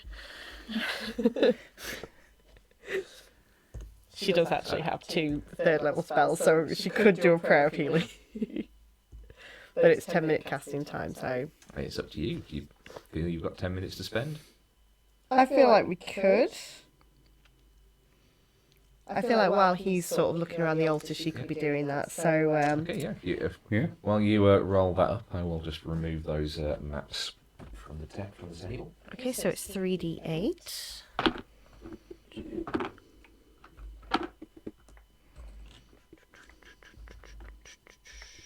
God, maths, my brain. It's been a day. 14 healing points. Yeah, 14 healing points to everybody, basically. Can she do that to herself as well? No, It says that you can see. She can see herself. Yeah. All right. Here's a question. Since she gets like a bonus if she heals a creature other than herself, can she get that bonus? Because she has technically healed. No, because she is healing herself with this spell. Okay, fine. Yeah, so everybody gains 14 points of healing. 14. Yeah. Oh, she's actually up to full health now. Oh, there you go. A nice one. Sparrow is not. She's much better though. Hey, I'm at half hit points now. Yay. Okay, so 10 minutes passes while Erebus scopes out the this kind of ritual chamber. As Arnis gets everyone patched up a little bit, what are we doing? All right, we need to go back to the shop and get paid for this, and I think we should go back to the ship. I feel better. Do you feel all right? Yeah. Flynn? Better than it was. How you doing, Flynn? I am. How many did you say? 14. 14. I am feeling quite okay. I feel I missed out a little there on not having my head inside its head like everyone else. It was dark and it was wet and it was spiky, Flynn. Sharp. That's the word. It was sharp, Flynn. Yeah. It wasn't. I'm okay. It wasn't the most pleasant of experiences. No, it didn't look like it. No. It wasn't fun. That is a life experience I hope you don't have, Flynn. But we're well. As long as you look very well now. She's literally back to full health. 3 additional if you could get I'll more offer additional. a hand to like pull her up. I appreciate you coming along as honest. That would have been a bit shit if you hadn't. That was Welcome that to was a day learning in the life. experience. So will you be joining us on all expeditions like this? I mean that's up to. We still have to have a conversation about that. Can we get back to the ship? Get paid, get back to the ship. Oh shit, I've still got a ton of stuff to do before we do get back to the ship. Okay, let's go finish this up, put a line underneath this, and then we need to go get guides and dogs for the climbing expedition. And then, I don't know, let's just go to the fucking tavern. Oh, you've still got to go meet. Yes, at the Spire. Alright, let's go get this job complete, go get a guide and dogs, regroup at the ship, figure out what to do from there. Okay? Yeah. Okay, let's go. So yeah. Okay, yeah. So you head out of. Remind me, when you entered the house, I know that Erebus went to grab the chair to prop the door open and then set off the tripwires. Did you end up actually propping the door open? I don't think we did because you froze. So yeah, Sparrow wouldn't have done anything. Okay. So yeah, I think it was everything kind of Yeah. started then. Yeah. No worries. Yeah. So you head back up, back out through the front door. There is just a simple latch to open it from the inside, and as the door opens, there's just gathered in front of the door, just drawn by the sounds of commotion, just a little cluster of inquisitive faces, just. That's just like four lunar dragon wormlings are just gathered around the door, just. Alright, I'll tell you all everything if you just go to the ship that's parked on the lighthouse near the other big bloody dragon. Make a persuasion check. It's 3. Alright, we just kind of push past them. I'm like, no, we've got business. Okay. As you're leaving, one of them just sort of sneaks its way in through the door and just heads into the house. Oh, they're cute. You think Lunaris used to be that small, do you? I bet he was like freakishly big even at that age. Probably. Yeah. I think we're just walking. He's a big boy, isn't he? So we've got to go all the way back up So here, you're don't heading we? to the Times Whisper first. Okay, yeah. Tones Whisper first. Yeah. Okay. If we do go away that gets... No, we've got to go all the way around, don't we? Because that's a massive hole. Yep. Okay, that's fine. Keep going. Okay. So yeah, making our way. Yeah. So you trudge your way through the town. Snowfall is starting to pick up again a little bit. It is getting chillier. The campfires that are sort of drinking communal fires that are set up around the town are starting to get stoked a bit more. More people are kind of huddling a little closer to them. But yeah, you make your way round and arrive back at the Times Whisper, where you see the Azamar, dark-skinned, black-feathered Cara Babbage just sort of tidying up the shelves in a store. Oh, you made it back. We did. Great. Yeah, How's Horatio? He is no longer... Yeah. We didn't get there in time. He turned into this thing that was... And I described the cloaker. Yeah. So, Flynn he's got your scrolls. I do. Oh, I do. Well, Here you go. Are we handing them over? That was the job, Flynn. They're worth a lot of money. just give him the scrolls. There you go.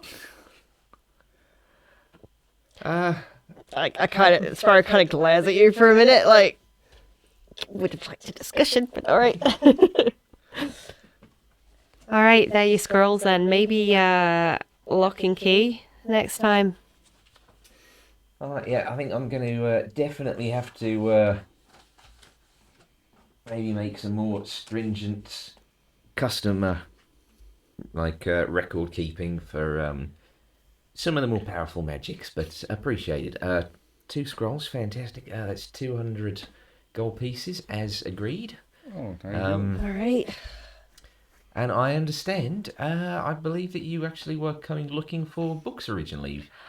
Flynn, I like books. you've got 5 gold, Flynn. Go nuts. Get us a decent library for the ship. So make good. You don't have to buy everything from here. We will be going to other places, but maybe spend a bit of it here and have a look around, see if she'll give you a discount, considering we did just... Yeah, make a persuasion check with advantage. Why do I roll this dice?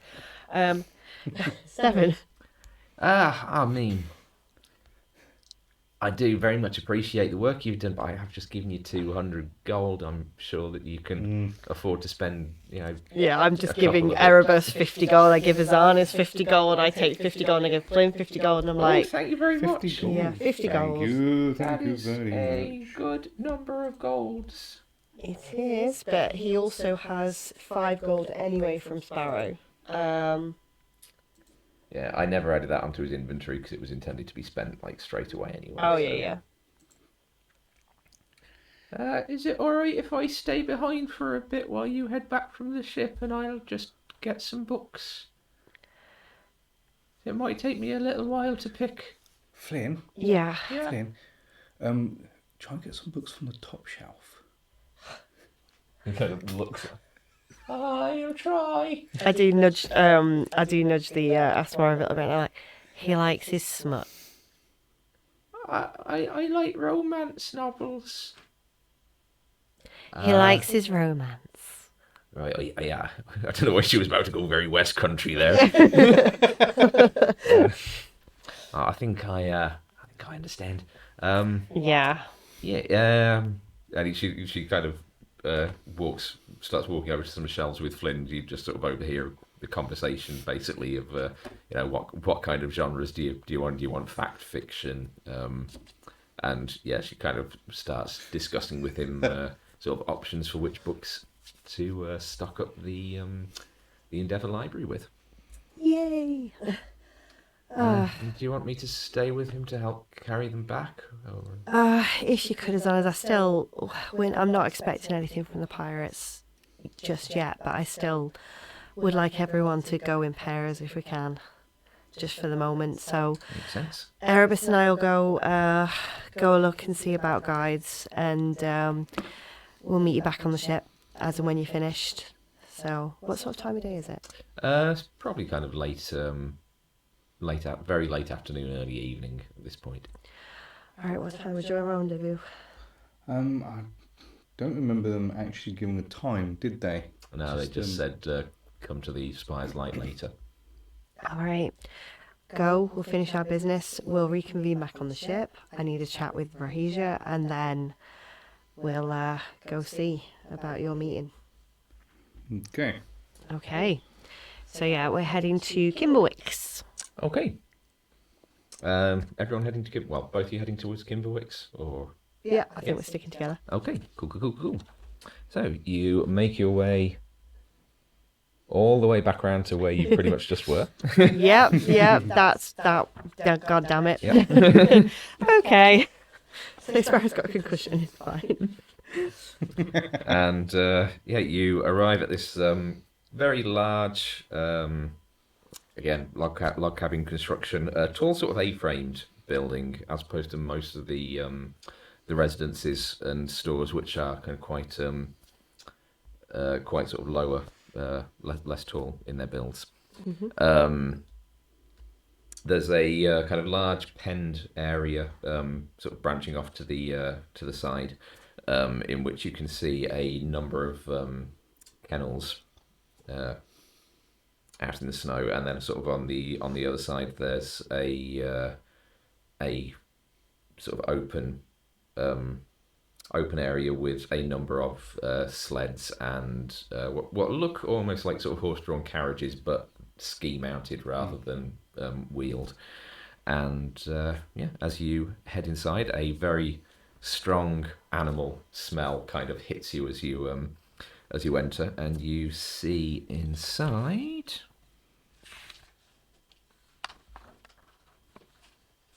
I don't know why I arranged things in my notes this way, because that was very silly.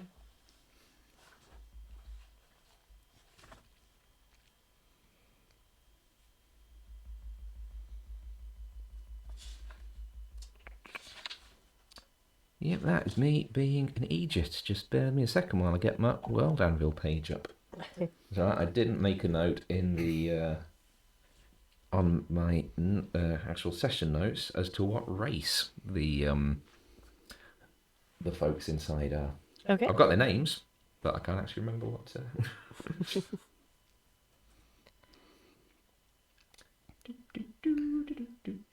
There we go, Kimberwicks. So are you joining? You're coming with me later to. Well, to we did say we were going to watch you back as you did it, Yeah. so Flynn and I need to get there first, really, don't we? yes. Yeah. So we'll get there first, maybe half an hour before you do. Mhm. We'll settle ourselves. Flynn will be in disguise. I'll decide whether to There we change go. into something else, but it's probably better if we're just there as we are. Yeah. Yeah. So as you go in, there's a sort of wooden sort of wooden floored area as you enter, with just like a kind of service counter next to it, behind which there is a half orc, an orcish man. Looks like he's probably sort of early middle aged, mid 40s maybe. Sort of olive green skin, short black hair.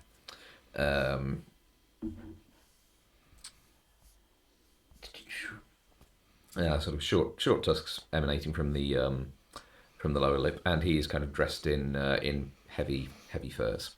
A little way away from him, sort of behind this area, there is a kind of wide open floor space, amongst which there are some stables with a handful of moose stabled there, and a few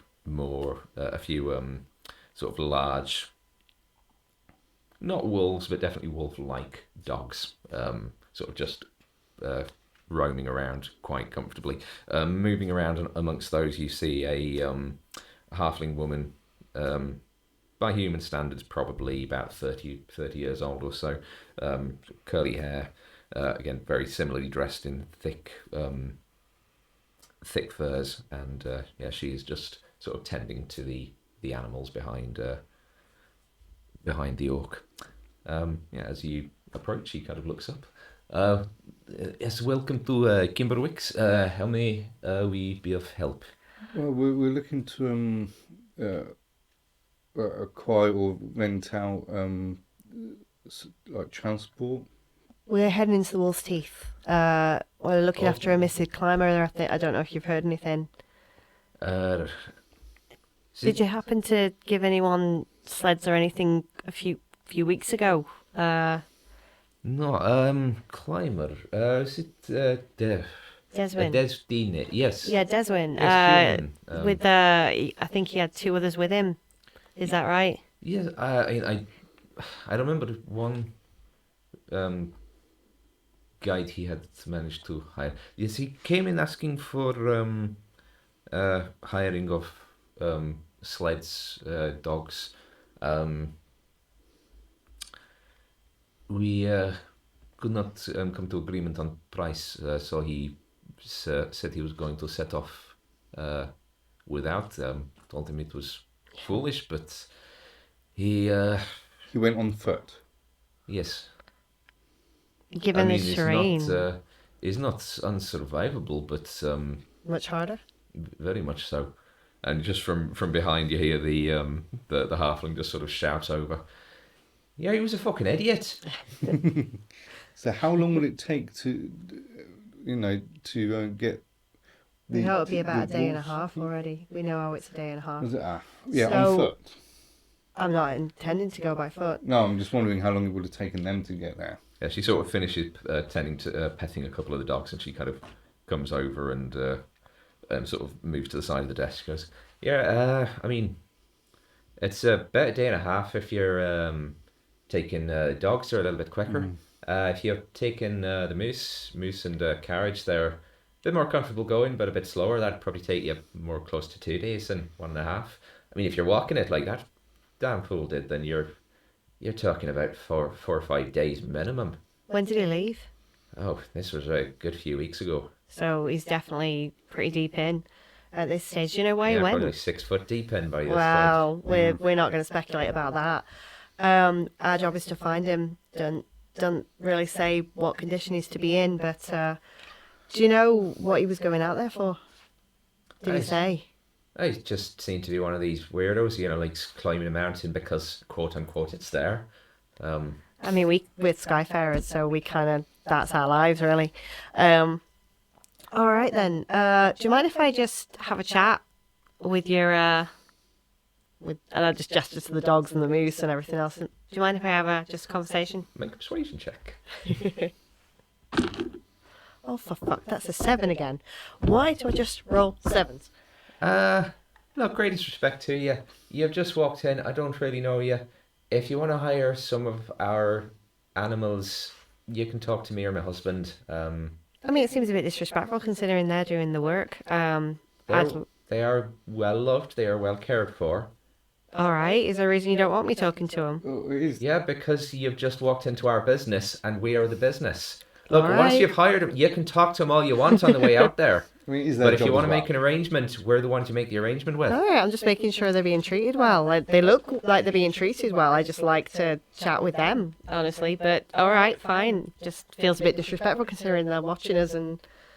I mean, I spend enough time as a dog myself that I just feel like I'd rather talk to them as well. But all right. Like, Sparrow's a bit disgusted by that. She's like, oh, it's fine. It's like, don't talk to the fucking property. Is that I've never seen you turn in. I don't remember seeing you turn into a dog. Nexus Laboratory? What do you think I did to get the fuck up there?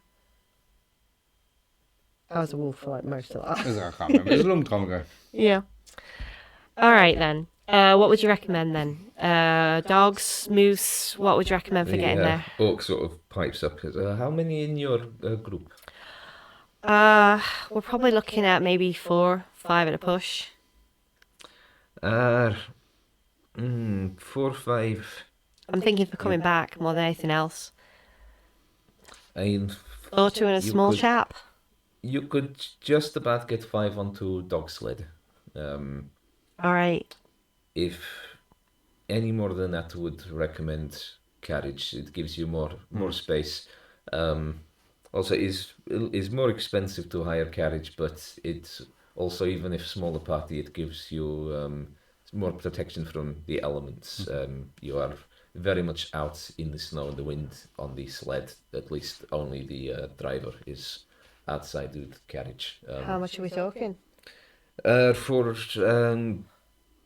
dogs and sled, he looks down at the halfling and she sort of... dogs, that'd be 2 gold pieces a day, 50 gold piece deposit, refundable on your turn. Carriages, so with 1 carriage you'd require... one sled you'd require 8 pack dogs for that. 1 carriage you'd need 4 moose to draw that.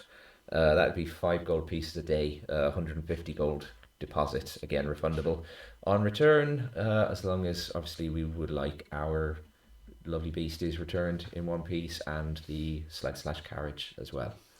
All right. So we're planning on maybe going tomorrow, but plans can change. So if we can reserve them today, say from tomorrow being the days we have them, and then come collect when we are actually leaving. Does that sound like a plan? Yeah, that's fine. Drop us down the deposit. We'll keep them. 150, did you say, deposit? Carriage or sled? What do you? Carriage. Yeah, that's going to be 150.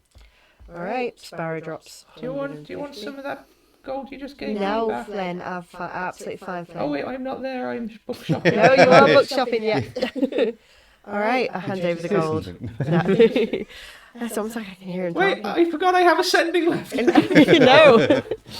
All right, so that's the deposit. We'll come collect as we leave then. It could be tomorrow, it could be day after, it could be late tomorrow. We'll see how things go. No What worries, supplies Linda. would you recommend? Hmm? What supplies would you recommend we take with us?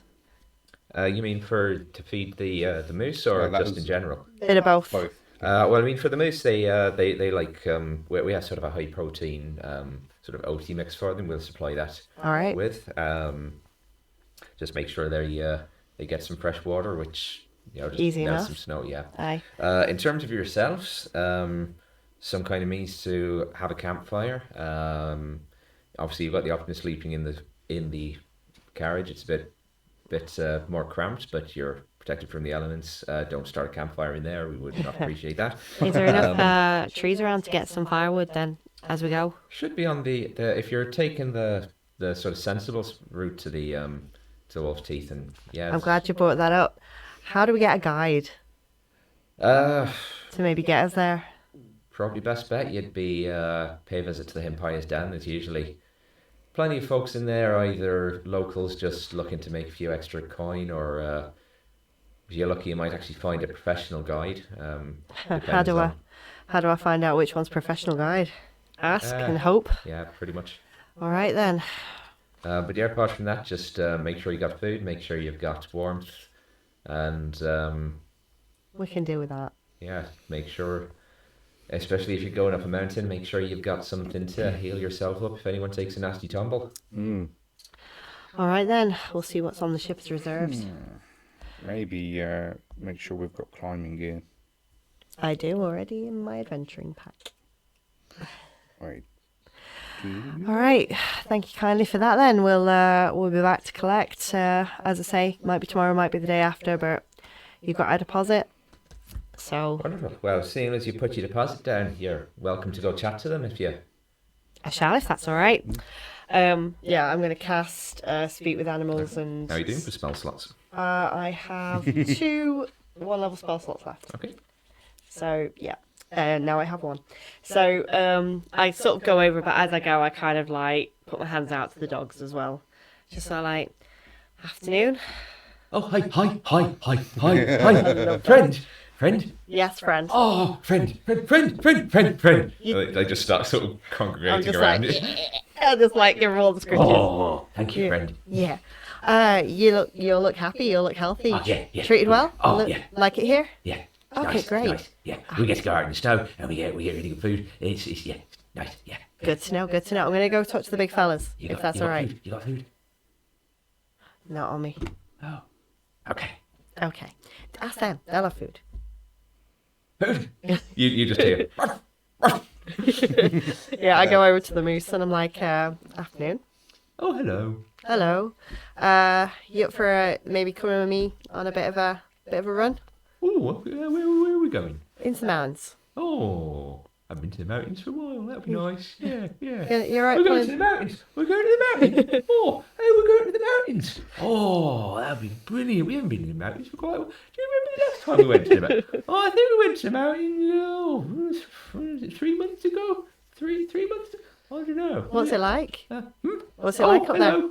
Hi. What's it like in the mountains? The mountains. Oh, it's high. Oh, okay. So you all right pulling the carriage with us and everything? We'll keep safe. Oh, yeah. I mean, we won't go up the mountain. We can't. Okay. We can't climb. No, that's fine. We'll deal with that. So yeah, Okay. awesome. So we'll be back to come get you in a day Oh, or so lovely. and do that. So good to meet you. Okay, I'll see you soon. All right, take care. Bye. All right, Bye. They're really, really nice guys. That's good. Nice bunch of critters you've got. Aye. Yeah, good Yeah, bunch. satisfied with that then? I am. They're really excited to go. So seems like they've done it a few times then. Great. Well, I'm satisfied. So we've got a little bit more business, and then, as I say, we'll see you in a day or so. All right, grand stuff. Well, like I say, we got your deposit, so when you're ready, we'll get them saddled and get them ready. Do they have other wares like ropes for like adventuring and that? Not here, no. No. They are just a livery stable. I mean, Jerome's got a lot of that, Okay, so we so- can get that from the ship. Yeah, just need to replenish some rope, and I've used a piton or python at some point. So As I say, we've Just got to enough stuff on the ship, including some. We've got And if you have plenty of extra extra furs. general supplies, you want the Josens. okay. Yeah, general store, nothing special, but basic equipment. I'm inclined to send Jerome out to do stuff more often than not. Anyway, I don't know when this captain's going to come calling. I'd rather he wants around when she does.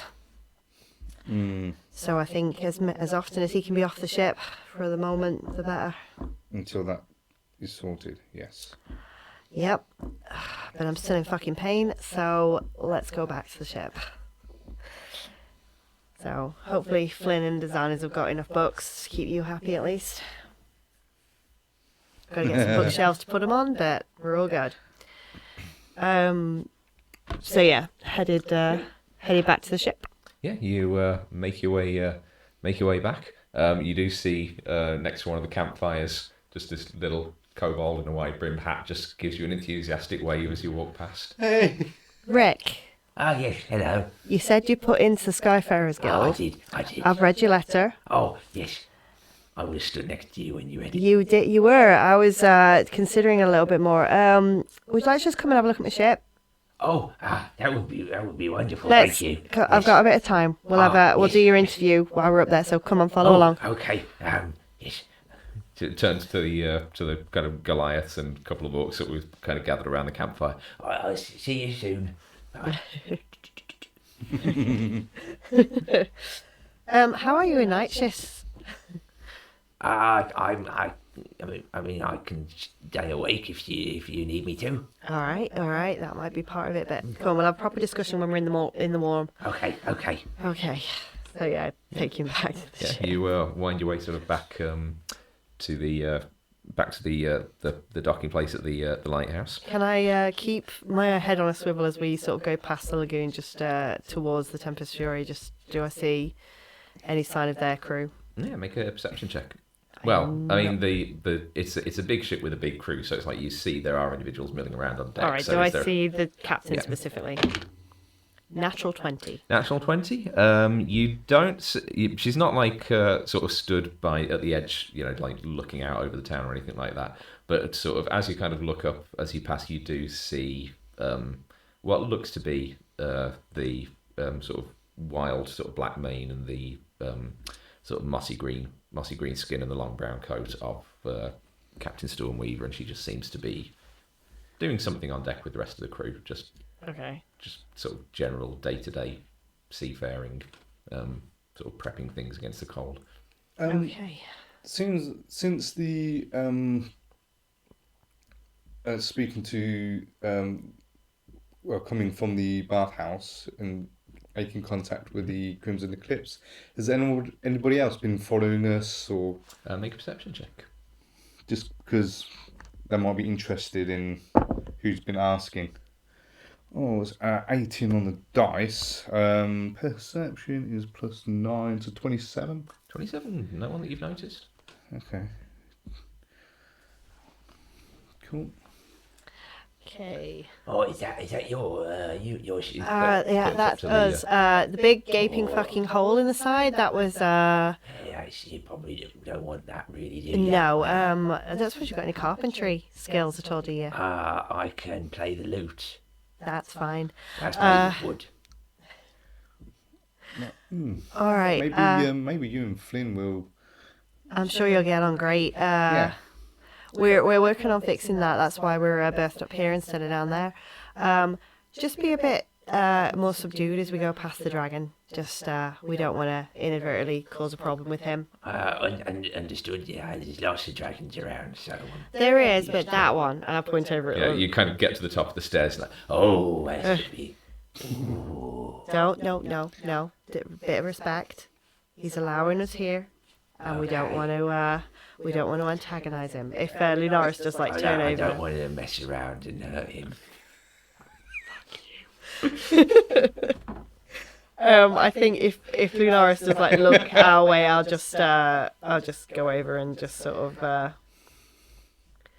just is he looking or is he not? it kind of like looks up just as you're approaching, doesn't really seem to be paying you much mind, just kind of goes back to... All right, I'll just give him a respectful nod, and I'm just like, yeah, I'm not going to push it. If he's busy, he's busy.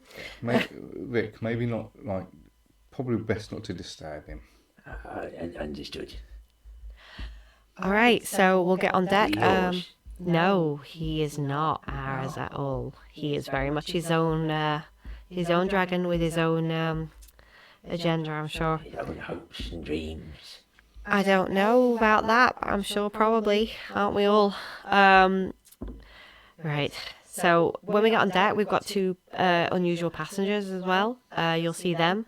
the Luminae. They were hanging over by the glacial spire. I don't know if you saw them. Oh, I think I seen them. I've been in town for a few weeks. They'll be on the ship for the next 6 months or so. So okay. Can you they keeps themselves mainly. can you talk to them? Well, yes, Can you communicate with them? I think so. They Hello. don't talk. They I'm understand Mick. you. They understand you, but they cannot communicate back without help. So. Oh, okay, I understand. So Rick, if Erebus can just take you on a quick tour of the ship, I'm just going to find my first mate if she's back and just have a chat. So I look around for Ahuja. Okay. If I recall correctly, because at this point, because of the long route you've got to walk around town to get to sort of various places, if I remember right, you did tell the crew basically to go to the tavern and you meet them there.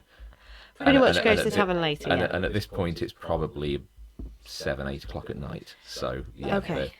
there is no one on the ship apart from the Luminae. Okay, is Flynn and Azan is back? I would say, because you weren't at Kimberwick's for that long, they would probably be just about kind of getting back about this time as well. So. All right, Azanis, do you want to? Books. Oh, brilliant! Do you want to drop him down then, Flynn? And Azanis, do you want to go join the crew? That? Oh, this is Rick. He might be. Why does he have a lute? I'm gonna ask him, Flynn. Would you like to join me for an interview? Okay. Okay. Azanis, do you want to join the rest of the crew at the tavern? Sort of just sidles off with his books, just squinting. Why do we need another bard?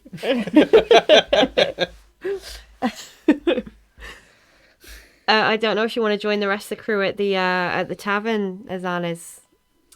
I think I could definitely use a drink. I don't suppose you got any more healing you can throw my way, do you? There She does actually have one third level spell slot. we go. Okay.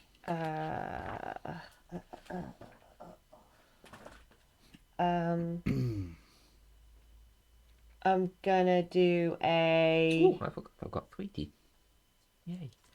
I'm gonna do third level cure wounds then. Okay. So that's 3d8.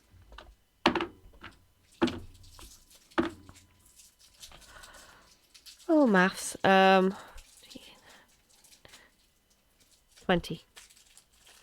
Hooray! Oh my god, I'm nearly at full health again. Huzzah. Brilliant. Much better. Thank you, Azanis. So, we might escort you over there. If you can just bear with me a minute while I just have a chat to this fella. Yes, no problem. I'm going to go and change into something that I didn't get slashed up by a weird aberration creature earlier. Yeah, we should all probably do that. All right. So, Erebus, Flynn, do you want to accompany me with Rick into the captain's cabin? We'll have a brief interview. Okay. All right. You head into the captain's cabin. I'd say it's 9:30. It's a bit earlier than we normally break, but I'll say let's take a break now, and then we can come back to Rick's interview, and then heading off to the tavern. And I will see if I can get the background music sorted again. Yeah. So we are going to take a quick 15 minutes, stretch our legs, use a bathroom, try and get the sound back, and we'll be right back. So stick with us, gang.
And we are back.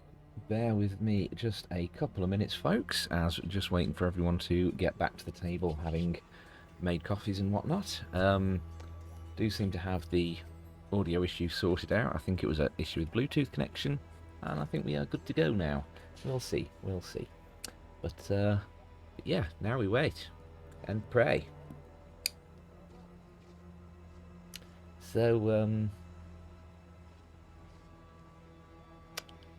awkward silence, eh? Isn't that great? Oh, I've got someone coming.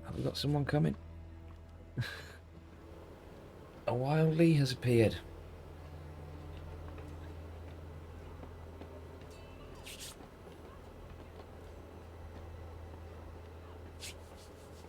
So hopefully we will have Sarah back at the table any minute, and then we can get on with Rick's interview. I hope he gets the job. I really do. He deserves it.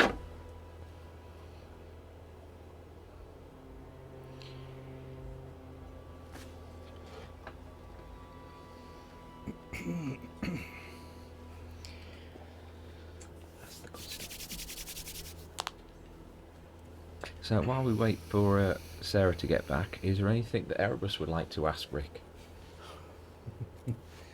Yeah. What's your previous other than working at the mailing place? The what other experiences have you got? What's your previous employments? Oh, that's all. And where are you from originally? I will just double check that. It's a very interesting question.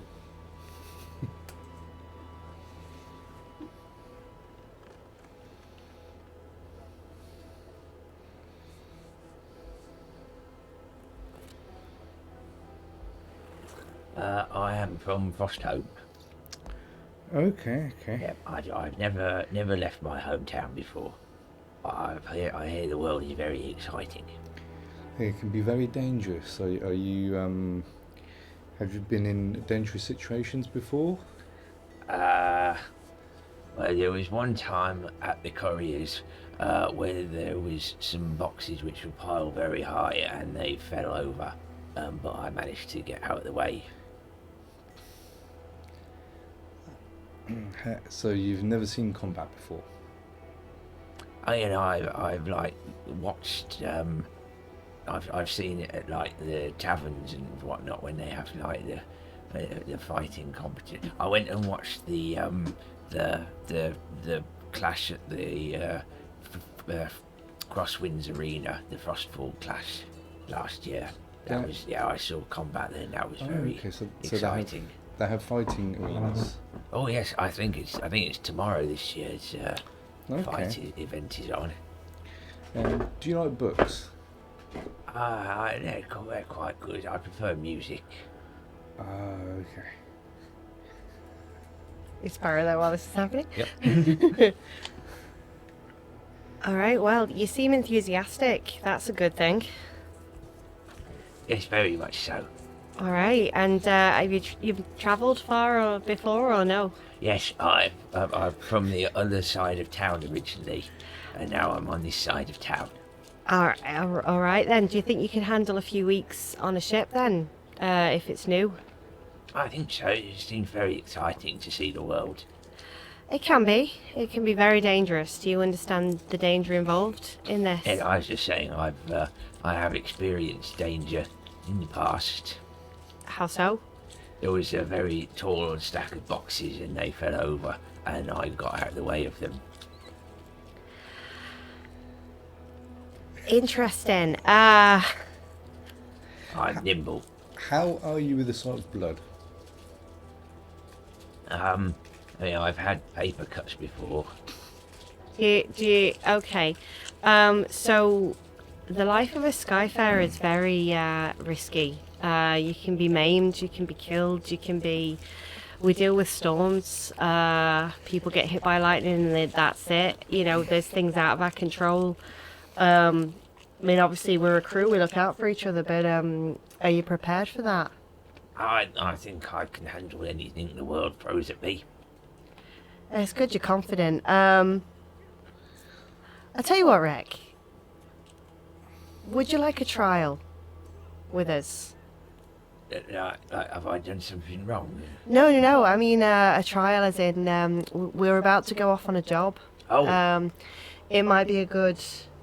we're not leaving port at the minute. We're going to go into the Wolf's Teeth Mountains. So it might be a good taste of potentially what life like as a Skyfarer is. Would you like to come with? Persuasion check with advantage. It's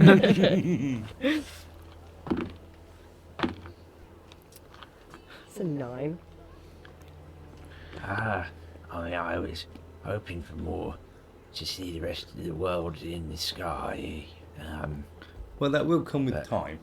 I suppose I can come with you if you think it would be a good test of my skills. I'd like you to I'd like to go aboard, see how you get on with us. See how you do cope in the wild. I'm sure you're up to the task. This is going to be a couple of days out. Obviously it's cold. We'll have to work together. It'd be a good way to sort of see how you cope with all of us. And Would you like me to bring some music with?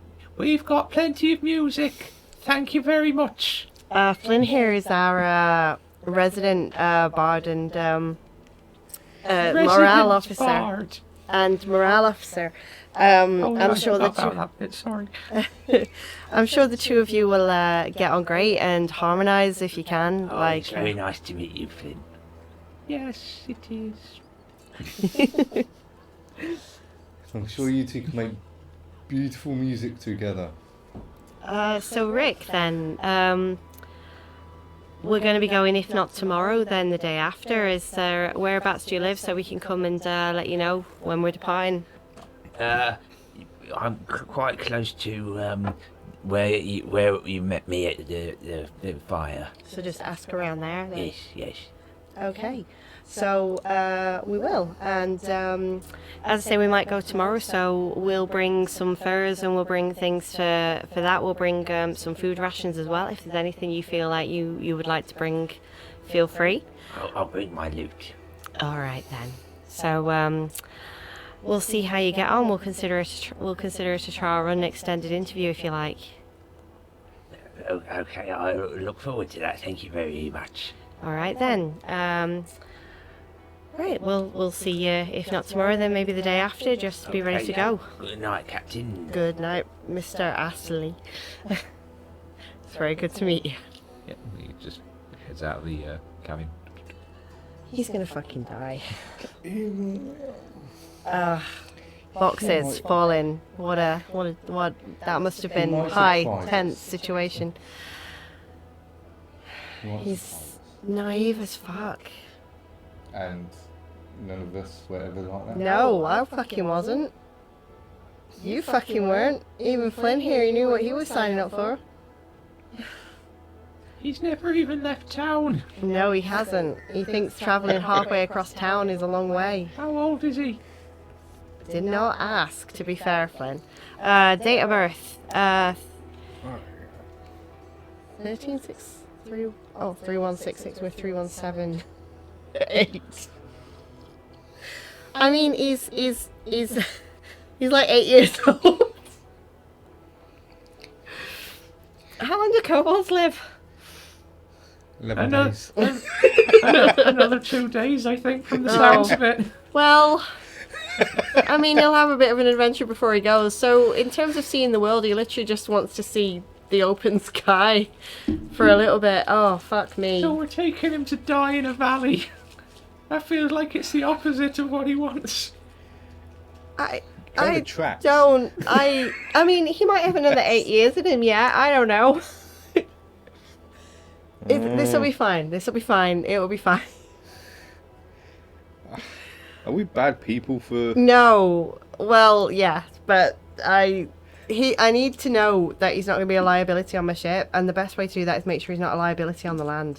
If he can't... Well, the best way to make sure he's not a liability is not to have him, but I feel like he might...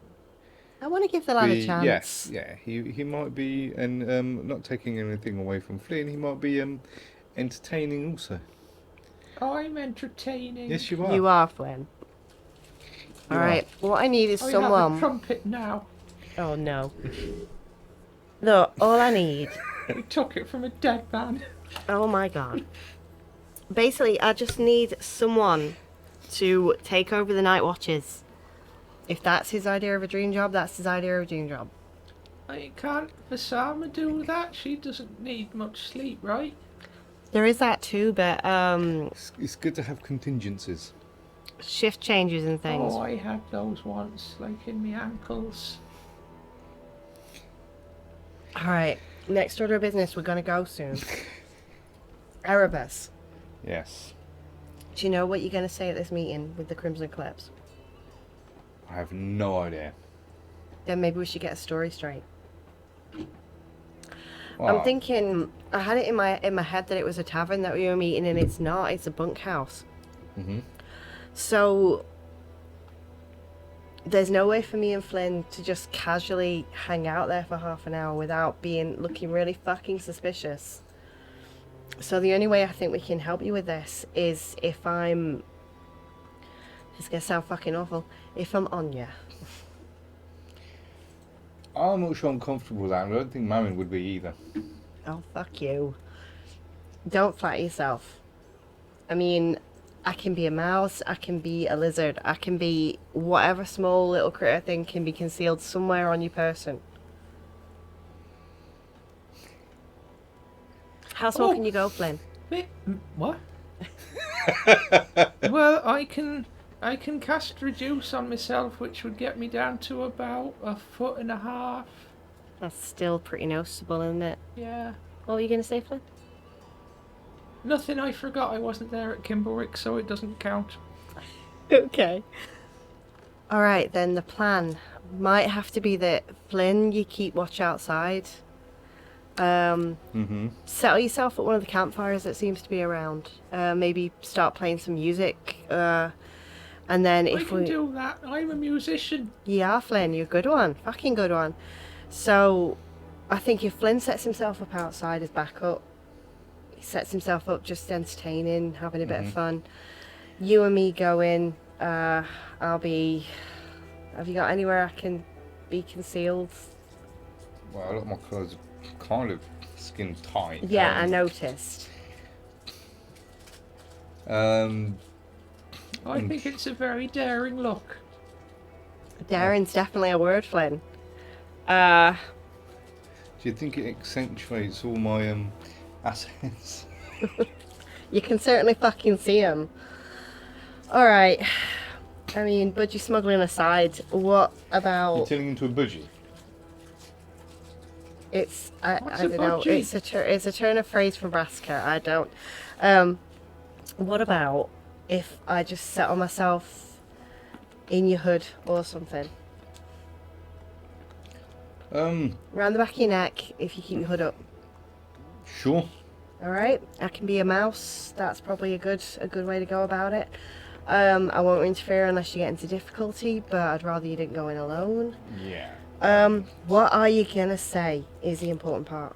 Have you got a way, if you're a mouse, to still be able to talk to Erebus? No, Oh, I don't, Flynn. That's just gonna have to be, I can just tap on your back of your neck. Like, Or maybe with my hood up, you could hold the horns and like tap on the horns. What, and like steer you around, you think? Yeah, if I mean, that I doesn't seem saw very a stage logical. play once about that. It works. Oh, but when it's someone Exactly, who, it's- but once it by the hair instead of the horns, I mean, does it really do the same thing? I guess it depends what you're into, really. Alright. How about this? If I need you to get out of there, I'll give you a little bit of a claw dig. Like, so if you feel a sharp pain in your neck, it's get the fuck out, or abandon what you're talking about. Or you've been bitten by a mosquito. In this climate, I can't imagine there being many mosquitoes. I'm guessing. Probably a benefit of living here, to be fair. Alright. So if I just give you a tap, that means carry on, pursue what they're saying. If I scratch it, it means abandon ship, get the fuck out, stop what you're talking about. Okay. Okay? I mean, what are you going to say to him? As little as possible. No, but you need to literally have a fucking plan. You can't just go in there and say, "Hi, I'm Erebus. I failed my fucking job." So. I'm not going to tell them that. So what are you going to say? I'm telling them. I'll tell them that I'm on my way back to my chapter. Passing through. How are you separated from your chapter? What were you doing? It's none of their business. They'll ask.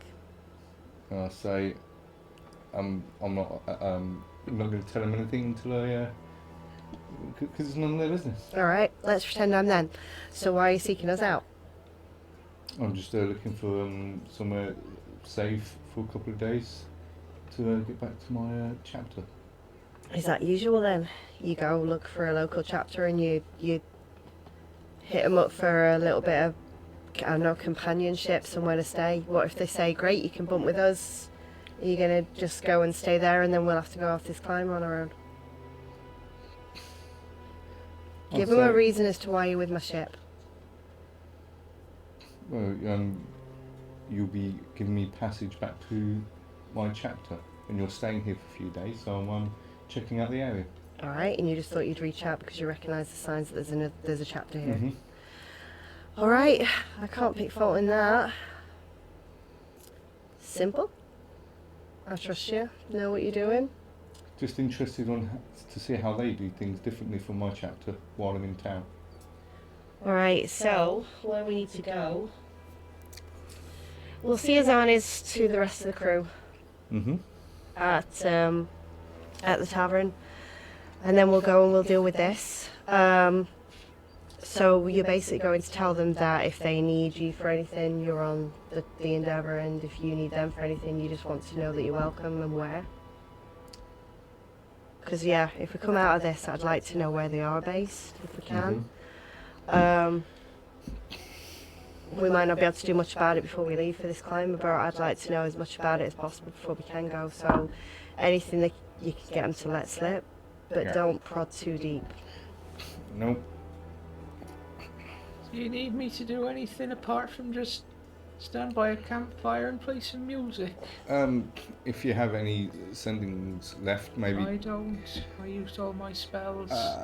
Flynn, what do you think you could do to help with this? Nothing. Then you're probably best being back up outside, Flynn. If anything... No, but I mean, like, I okay, me standing outside by the campfire, but what am I doing? Otherwise, there's no point in me being there. I might as well just go join everyone else.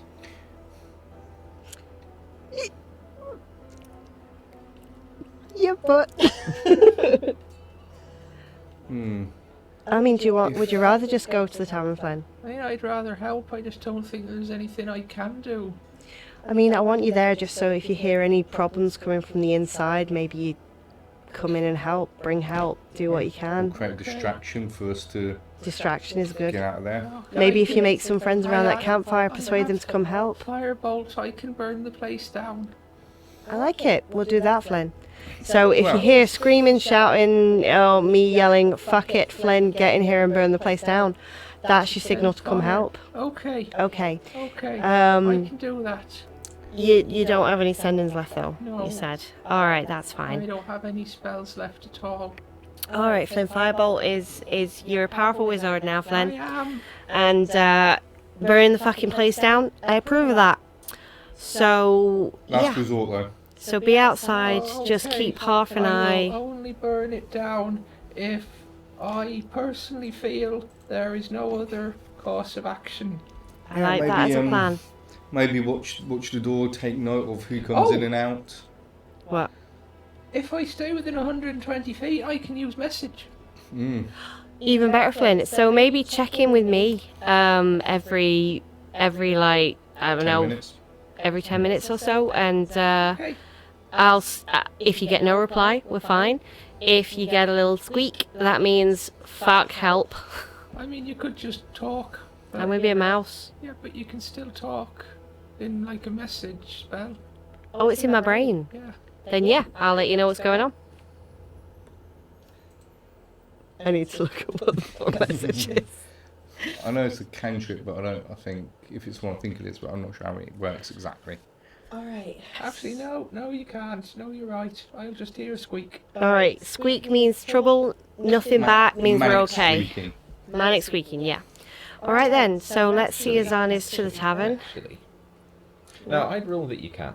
Okay. Yeah, I was just double checking the rule, the wording of it, and it says if you cast it on someone, they can reply in a whisper that only you can hear, which kind of implies that they would need to verbally be able to speak it.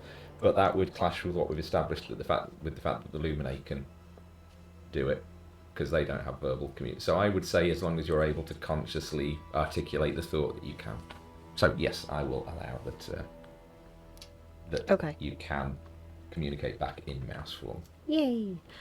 All right then. So that's the plan. So we go, drop Azana's off at the tavern, go deal with this, and then hopefully join the crew at the tavern for drinks before everyone gives up and comes back to the ship to sleep.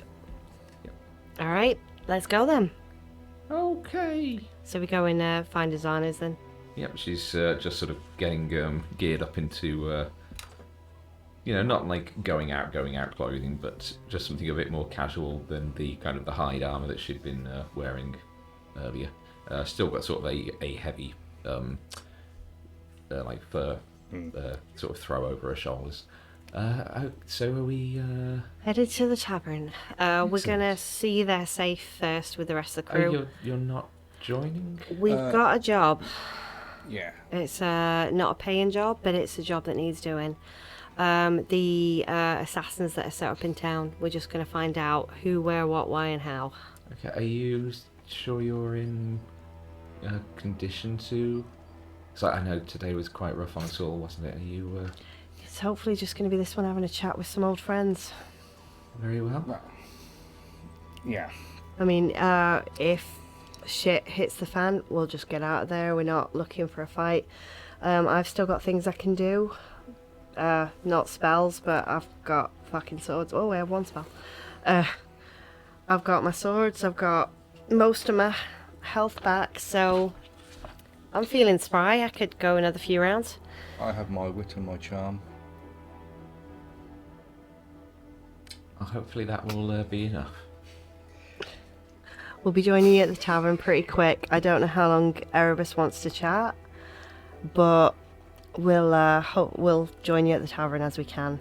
You and the rest of the crew, if it goes too late and we don't show up, feel free to just come back to the ship. Very well. We'll hopefully see you later. Yeah. Are there any healing spells we can take with us for this climber trip, or do we need to restock? I have 2 healing potions left in the infirmary. I could make more, but not if you're leaving tomorrow. Well, the idea is leaving tomorrow unless something comes up. Something could always come up. I mean, but... if you leave, if it's an extra day, I could put together one more potion for you, but that would be all. All right, I might do that then. Delay it a day. Could always go in the evening. Would that work if we went in the evening? I think so. All right then.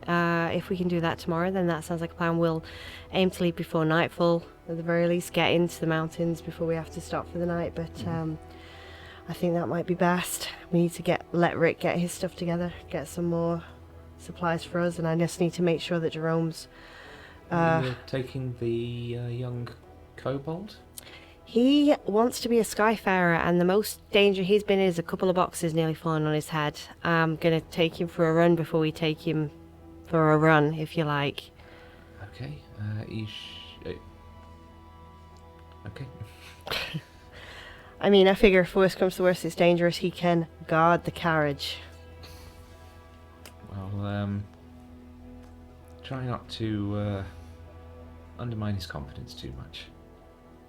I'll try my hardest. This one, who likes to shout at people about wooden daggers when they've been carrying around a perfectly good metal one. You need to make good on that. Buy the girl a drink tonight. I might buy her a dagger.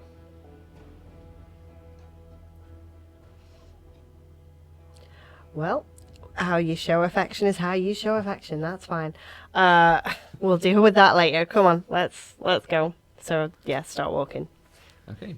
Yeah, I mean, seeing as the Spire's light is very quite in the same sort of sector of town as the Himpire's Den, Azani's does join you for the majority of the walk before she bids you, good luck and heads off into the tavern. I will wild shape myself into a mouse the minute she's sort of gone, and run up and just kind of like get under your hood and in around the back of your neck. Because I always forget, what's the duration on wild shape? Is it 2 hours? Cool.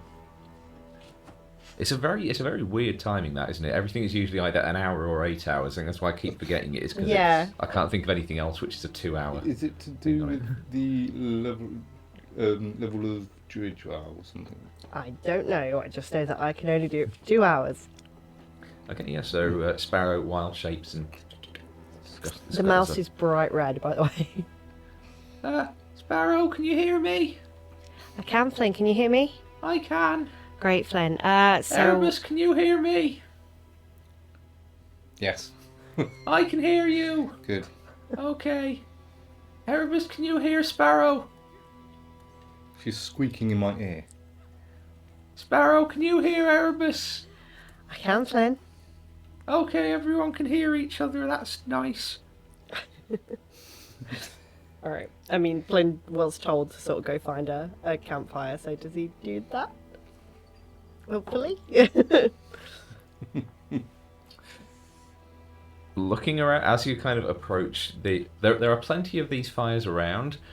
The tricky part is finding one within 120 feet of not just within 120 feet of the bunkhouse, but closer than that, so that his message spell reaches within the walls of the bunkhouse, and you are not able to find one that is that close. I would hope he'd sort of make his own, but unless he messages Sparrow, she can't tell him that.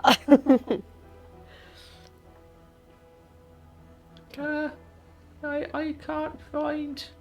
Oh dear. We set one, Flynn. Make your own. Set yourself up. Start playing. Some wood. Okay, well we'll get started then, and when you're back in range, just message us to let us know. Okay. Okay, but yeah, gather some wood, make some music. Maybe put a container down and maybe get a little bit of extra coin. Oh, that's a good idea. I'll do that. All right then. Legitimate reason for being there then. Good luck. And he just starts off towards the tree line. So approaching the bunkhouse, it's a kind of wide and long stone building with sort of heavy thatched roof.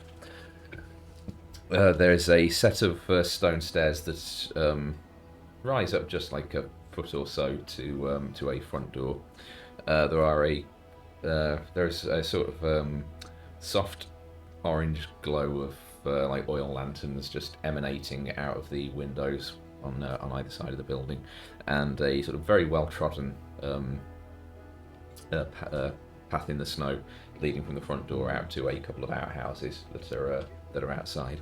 There is a kind of, on the one side of the building, there is a sort of semicircular extrusion, which seems to, presumably from the smoke pluming out of the top of it, that would appear to be the chimney stack of this building.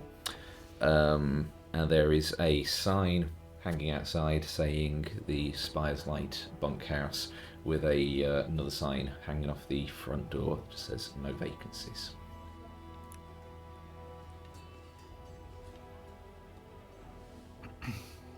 Just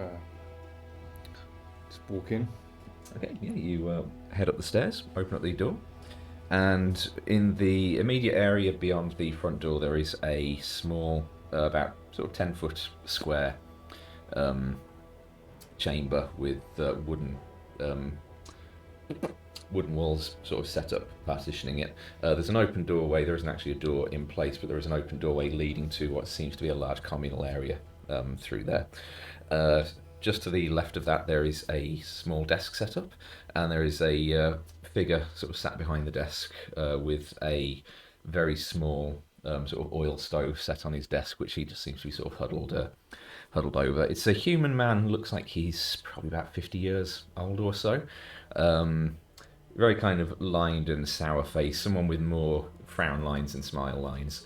Fairly bulbous nose. Sort of thinning brown hair with streaks of grey that just sort of hangs down off his face. Not particularly cleanly shaven. Wearing a very basic sort of commoner's work clothes. We're full. Right. As I walk in a sec, can I have a look around to see if the We are full. That's fine. Do I remember the phrase the guy said to me before? Something to do with the moon? Make a history check. Oh, I can't remember what it was myself. Red moon tonight. Comes to the bunkhouse for appreciation. Yeah, I've got 17 on the dice anyway. 17. It was there's a crimson moon tonight. I was just saying, I was looking for a friend because of the crimson moon tonight.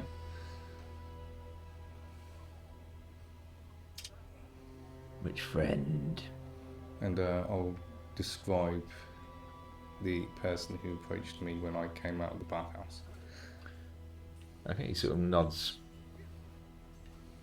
You wait here. He gets up and heads out into the communal area. Is there anyone else nearby? This is just a very small enclosed space. There is no one else in. I'll just put my hand here and just so it looks like I'm rubbing my kind of like little, small beard now because of Erebus hasn't had a shave. And I'll say you might want to get to a different place because I might have to show them my brand.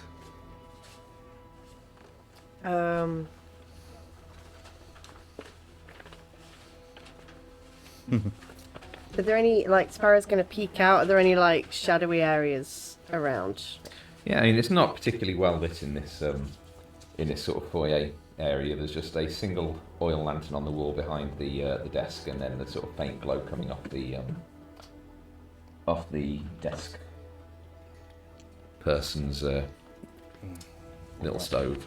Can I slip out of his hood and just kind of climb down him and just go to the shadows behind the desk? Yep. Make a stealth check. As you do that, I'll say stay close.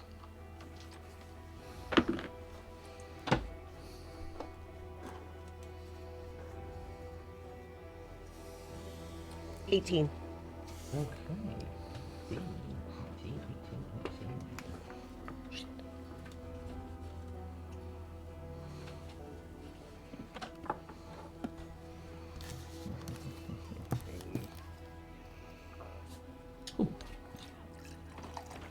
Okay. Yeah, you manage to sequester yourself where you hope that you're not seen. And a few moments later, the man comes back, and behind him there is a little bit cleaner, not exactly like fully cleaned up, but a little bit tidier, a little bit less like mud encrusted. The young man that had approached you earlier. Welcome to the Spire's Lights. Thank you for coming. Please follow me. And he leads you out. Oh.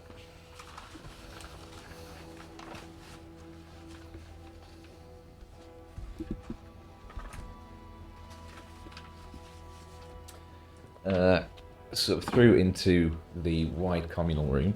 There are several bunks, double bunks sort of set up against one wall. You can see a couple of just sort of basic straw mattresses laid down on the ground in certain places. There are a couple of hammocks strung up, a couple of circular wooden tables with some very basic furniture around them, a large pot of some kind of like forever stew boiling in the very large fireplace in that alcove to the right, and towards the back there is a sort of communal what appears to be like a kitchen kitchen area. Milling around, in addition to the human man who's just escorted you through, you see, looking around, a female halfling, a male dwarf, a female Goliath, and a half-orc woman. The half-orc woman being, you do recognise as the one who had been From the watching, bathhouse. in the bathhouse when you went and kind of gave the signal. No sign of the female tiefling from before. Nope, doesn't appear to be in here. As you are led in, the rest of them all sort of turn and look for a moment, and the young human man just sort of gives everyone a nod, and they sort of go back to what they're doing, and everyone seems to sort of separate a little bit and kind of spread into different areas of the room and leave the sort of far corner quiet and unoccupied. And the man sort of leads you over there, grabs one of the chairs on the way past and sets it down, gestures to sit in it, and he sort of pops himself down on the bunk. So you wish to procure the services of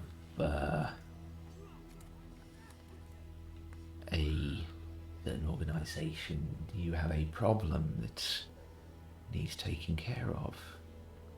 No, I was just being from a chapter myself. I was just passing through it, and I found noticed there was another chapter here, so I thought I'd check in, maybe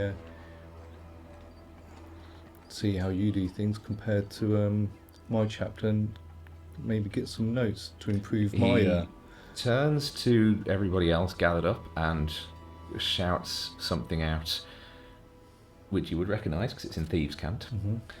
And it basically, it's a direct translation, is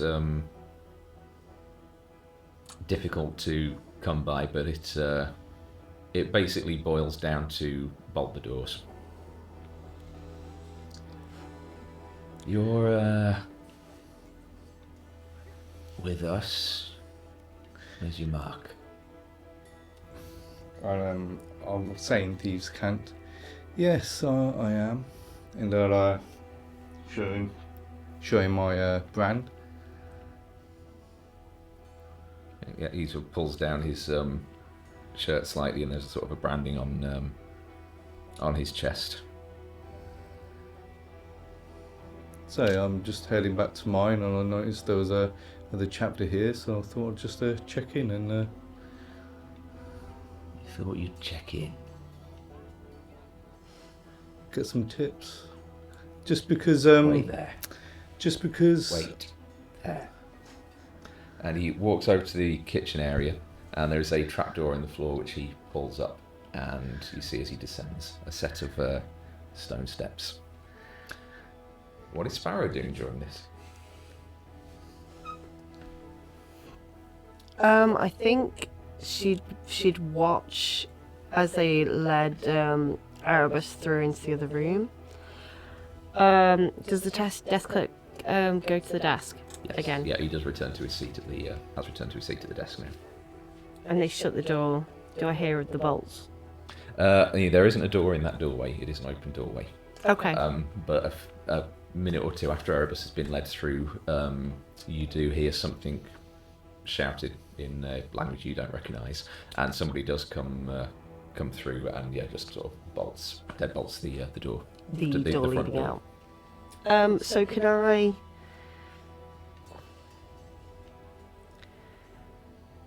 stick into the shadows? Can I just sort of get as close to the open door as possible and just listen in? I would say from there you wouldn't be able to hear what's good, because they are in the very far corner. So from here you're talking 50, 20, 25, 30, sort of 40 feet away from people talking in hushed voices. So, Okay. In that case, I'll try and stick to the shadows, and I'll try and keep to the edge and sort of move my way around here, Okay, behind things, to try and get as close as I make can. a stealth check. Which fucking dice?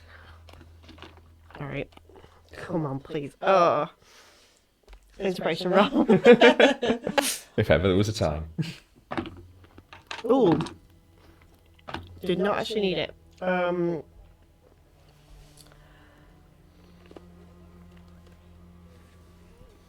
So that is a 21. Nice. Yeah. Okay. So you managed to sort of sticking to the walls and skirting the shadows. You do manage to sort of hop between sort of one bunk and the next. How close would you like to get? Just until I can hear their voices and I'll stay put. Okay. So I'd say probably. I mean, if you want to pop your mini on the map just to give us a rough So idea, they- I'd say where are you, they? they're yeah they're sort of there. So About there. okay. So yeah, Erebus, as you're sort of sat Do waiting. the mouse face palming. Because what you've told me about the Crimson Eclipse, you've just said the wrong things. The other individuals in the room are not doing anything aggressive, but they've all basically stopped what they're doing and they're just sort of, sat or lent against How walls many, and how many whatnot of them watching. was there? There are 3 others in addition to the. There's the one on the front desk. There's the one that just went down, and then there's a halfling, a dwarf, and a Goliath in this room. So, yeah, I'll just keep an eye, see basically taking on what weapons they've got. Okay, yeah, make a perception check.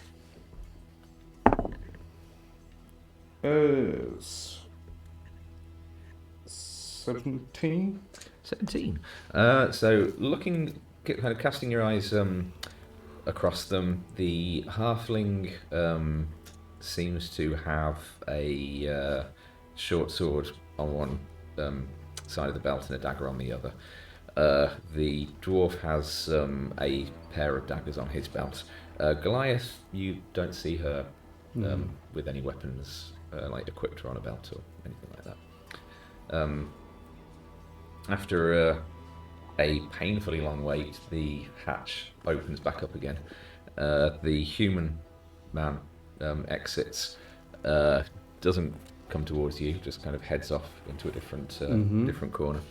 And a red-skinned, black-haired figure emerges from the trapdoor and looks in your direction, and just instantly, like a grin just spreads across her face.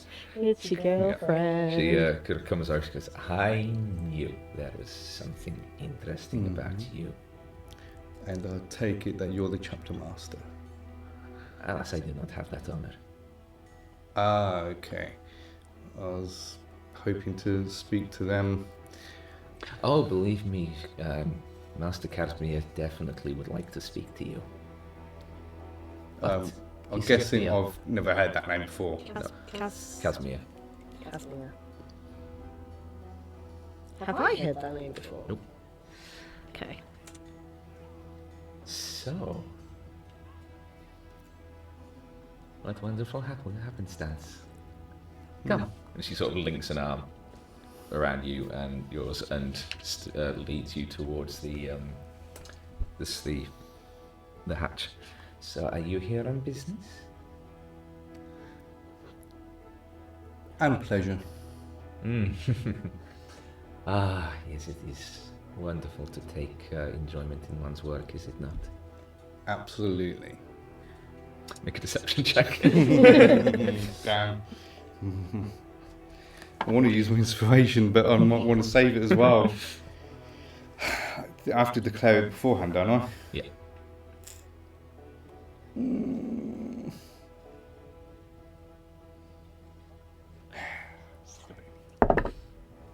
It's 17. Oh, okay. Ooh, deception you said though, didn't you? Seducer. Seducer. Yeah, it's just a straight roll, so 17. Okay. Yeah, she just grins at that. Does it look like she's buying it? Yeah, seems to be. Okay. And yeah, she leads you down these stone steps, pulls the trapdoor closed behind you, and leads you down into. Does she lock it when she closes No, it? it just pulls it shut. Yeah. Okay. And yeah, she leads you down this set of stone steps, which head down into a kind of long stone corridor.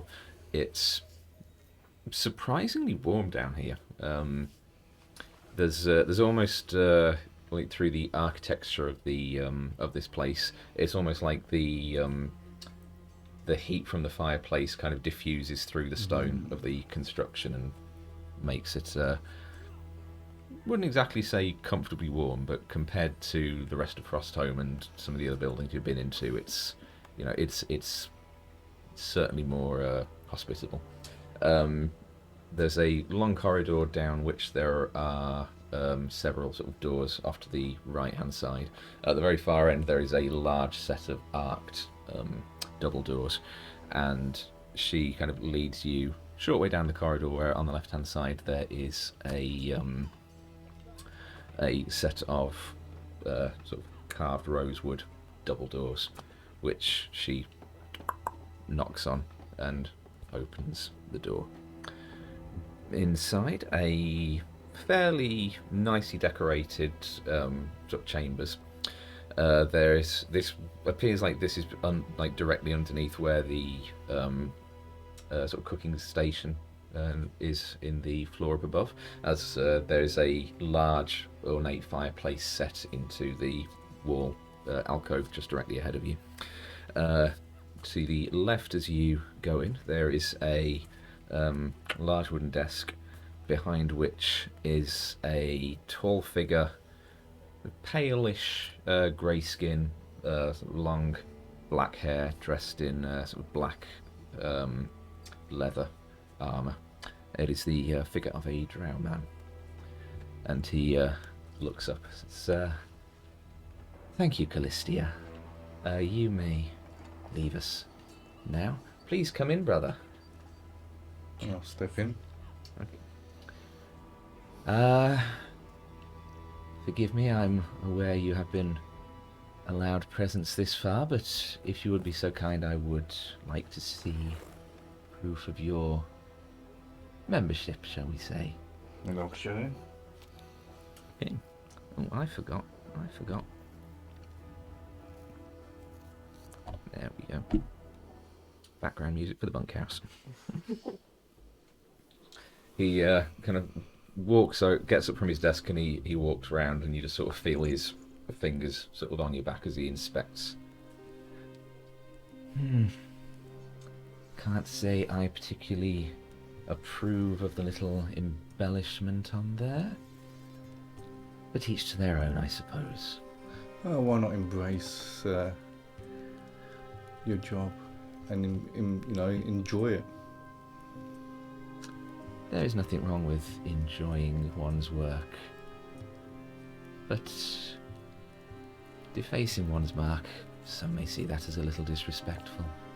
Oh, it's not defacing it. This is, each chapter does its own different thing anyway, so... And, yeah, I just thought it'd be a nice touch. He returns to his side of the desk. I need something to cover up a small part of this map. Oh! Do you want to use this? Ah! Okay. About your eyes. I'm not looking at it.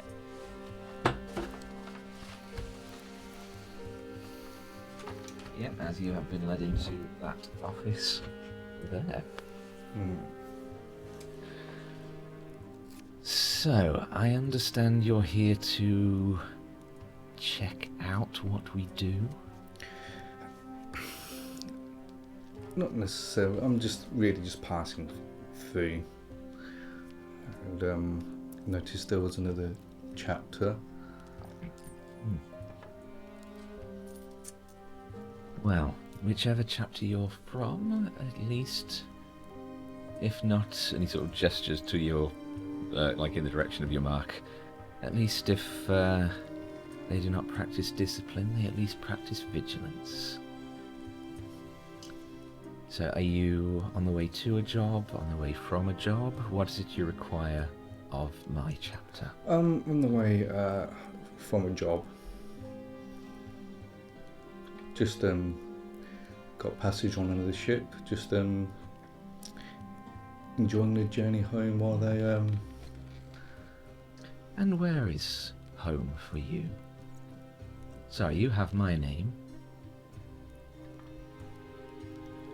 I am Blades in the Shadow. I know, it's Oh,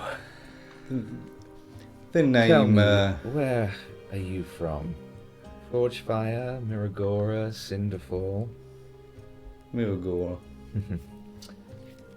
Yes, Vishereth does like her theatrics. I put stock in the skills of my people, not childish nicknames. Yeah, she does rather love the dramatics. I think. Indeed she did. So, you require shelter from us? Have you chosen a new chapter yet? No, not yet. I mean, I'm happy where I am. I'll serve my chapter master, but I want.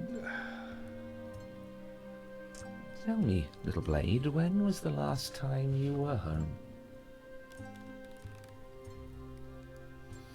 It was a little while ago. Getting back's been difficult. I mean, the job I did was successful, but it obliterated the ship as well. So But this does not answer my question. how long has it been since the Genevieve? Since the Genevieve was destroyed. That was like a month ago. At Wasn't it? at the end of He's Vedantius. He's asking how long since you're at your actual Yeah. place though. Have you not? Words. There were specific words in there. Very, very specific words. Shush, you are not there. I know.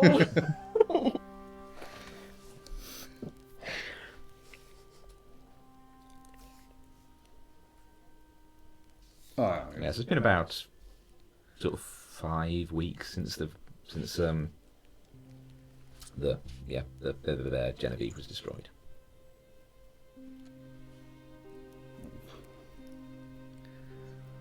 I'm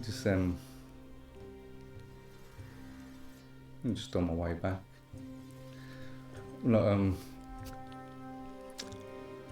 And how long has it been since you were in Miragora? just a few weeks now because of travelling. You know how long it takes time to get from one place to another at times. Indeed, indeed. Curious. How one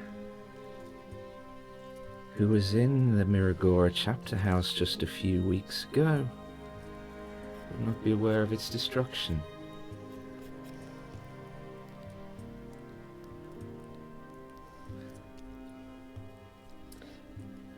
It's gonna TP cake, folks. It's gonna be a TP cake.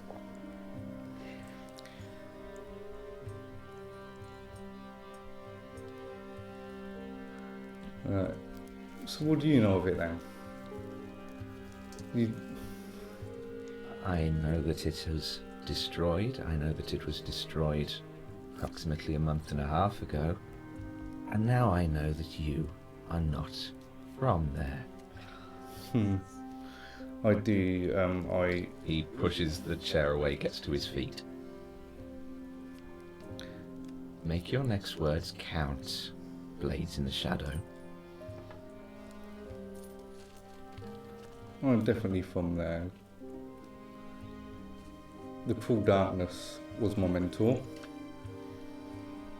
But from what you said, she's dead. Indeed.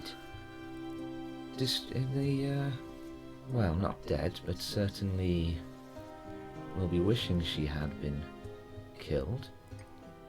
Yet again, I am curious. You said you have been there since it was destroyed, yet you were not aware of its destruction.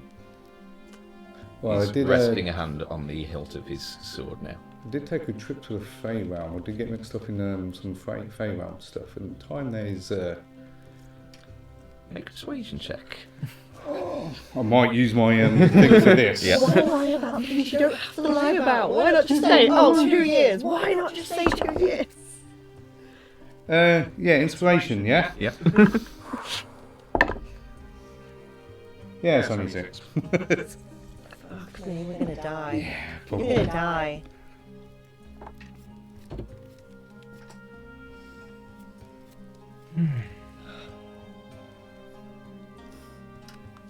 The Feywild does do strange things, doesn't it? Mm-hmm. Hence the embellishment.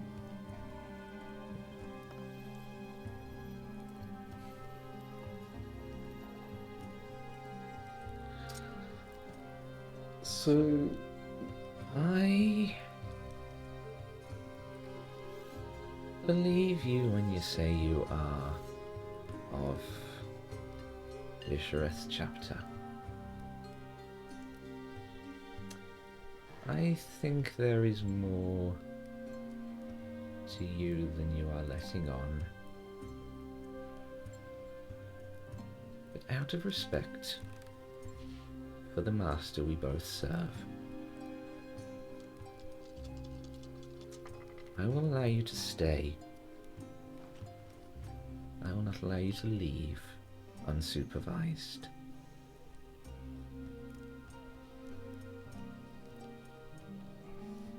so if the cool darkness, if our mate is still alive, what happened?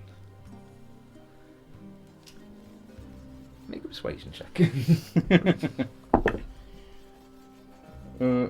17. He doesn't sit back down, but he does sort of take his hand away from the hilt of his sword and crosses his arms.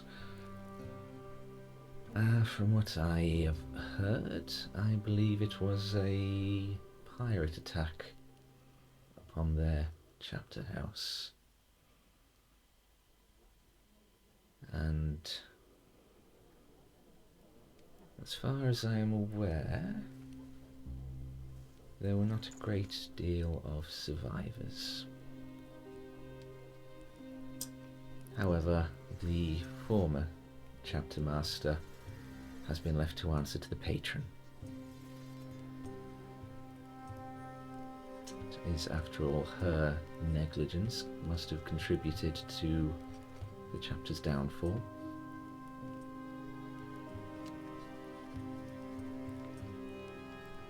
Will I get a sense that he's happy about her?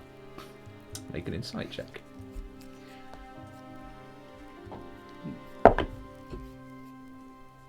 Nat 20, 26. Nat 20, he genuinely doesn't particularly seem to be invested Give a one way or shit. the other. He's very, very kind of detached.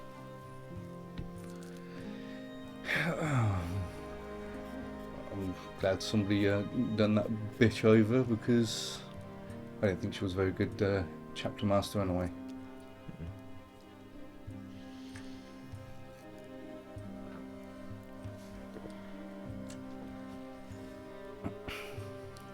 What's Sparrow up to in the meantime?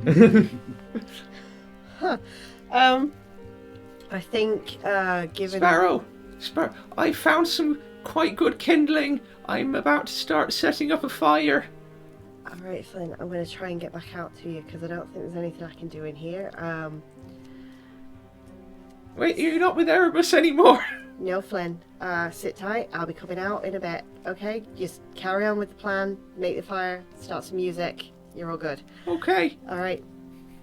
So I am going to try and make my way back. Erebus, are you okay? Sparrow says that Flynn's not... no, I'm Flynn. Sparrow says that she's not with you. And communicate mentally, yeah? Yeah. I'll be like, things are going just great. Ah, wonderful. I'm about to start a fire. And can I relay Well- information back saying, yeah, Yeah. take notes. There's the chapter master is my I've memory's got his terrible. Name. I've got his name, don't worry. His name What was. was it? Oh God, where have I written it? Master Casimir Casimir. Jarman. Right. Yeah. I'll basically relay in as much information as I can to him of how many there are, who the chapter master is, names. Okay. Oh, all right. Take notes. So yeah, I'm gonna stealth my way towards the door I came through. Okay, make a stealth check. I don't have inspiration. No, you do not.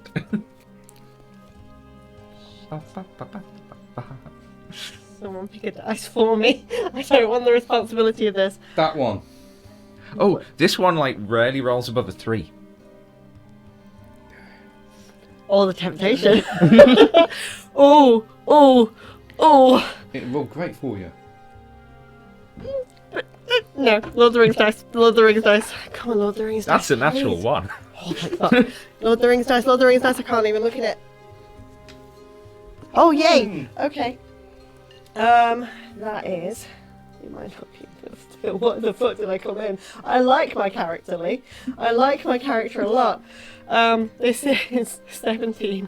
17. Okay, you managed to sneak your way back to the door and no one's paid you any mind. Okay. As I sort of go, can I half be listening in on anything they're saying? Yeah, there doesn't seem to be any chatter going on. Everyone just seems to be, sharpening blades, eating soup, just... Fucking miserable place. Yeah, so Sparrow's going to try and make it to the main door that was...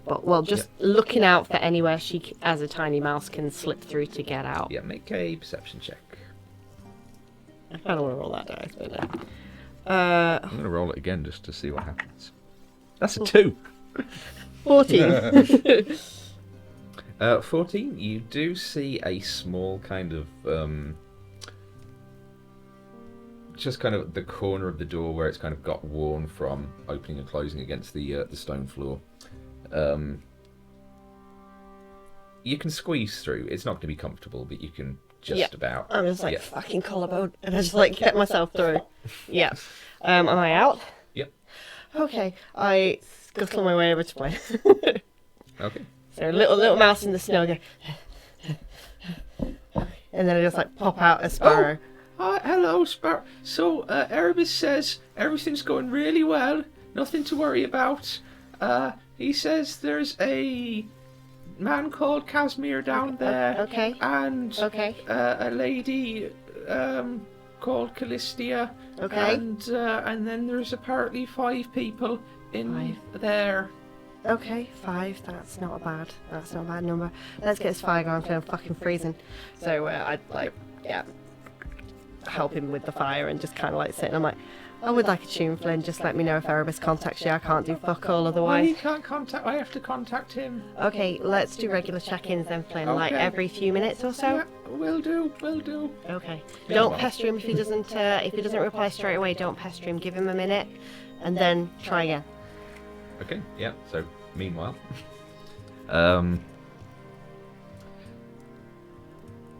So can I at least put you to some good use while you're here? Well, it seems though I have no other chapter to go to.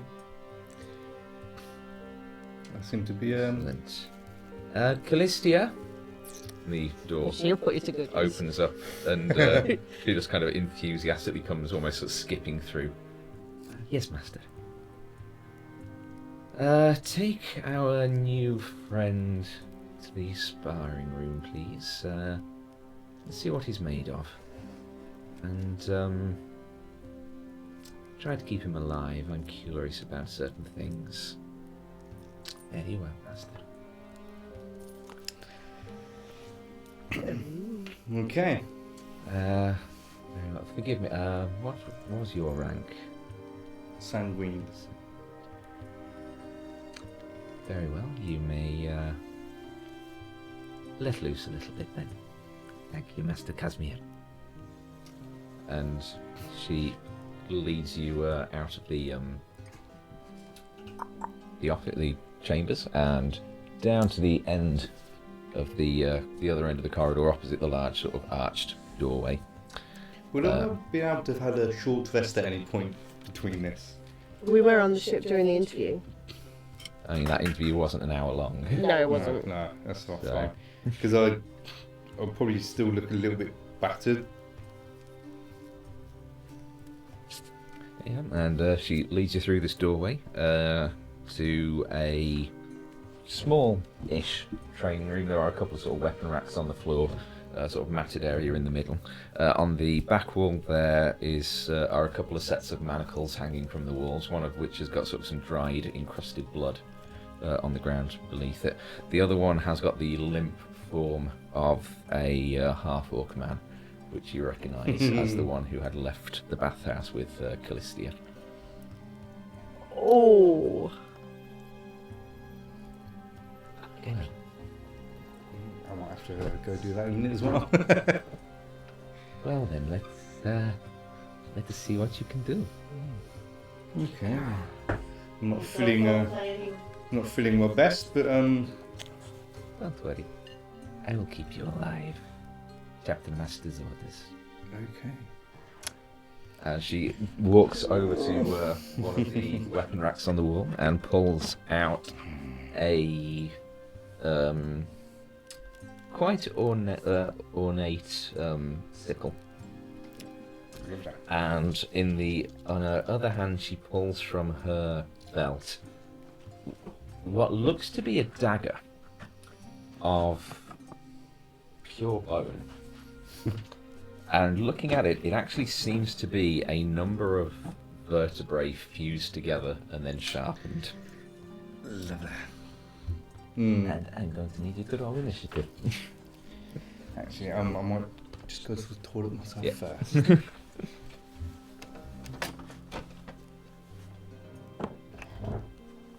Oh, that is very nice.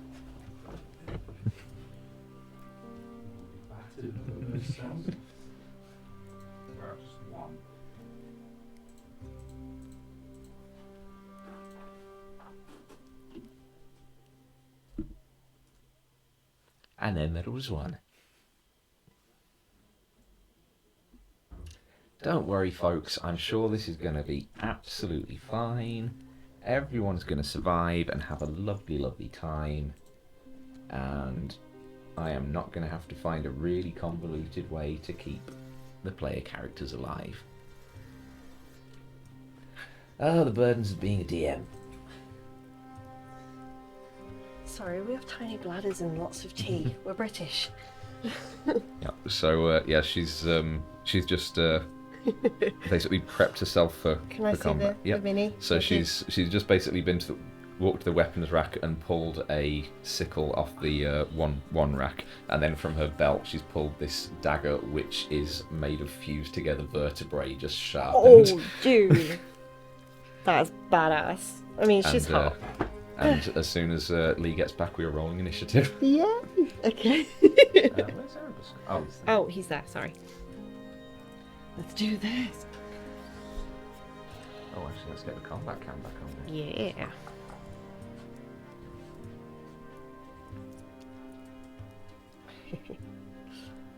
Oh, awesome. God, so much combat today. This is so cool. I love how he nearly got himself killed. That's fine. Well, remember what we discussed. Plausible. Plausible. I was listening to what you were saying, and then it was like the past tense about her, and then how long's it been since she gone? I'm like, read the room. Listen to what he's saying. Read the room. It's fine. Oh wow. We don't need any of the player characters to survive this game. I'd like Sparrow to live. Well, It's she fine. should have played in a different campaign. I'm on the wrong boat. Oh god, this is so cool. This is so fucking cool, Rob. I mean, you say that now. We'll see if you still think that. I mean, I'm sat by a campfire listening to my brother play Did he now? I'm like, yeah, Well, he's got it at under this control. point, you're still building the campfire. Yeah, this is it. Yeah, we're being very domestic out the front. Yeah.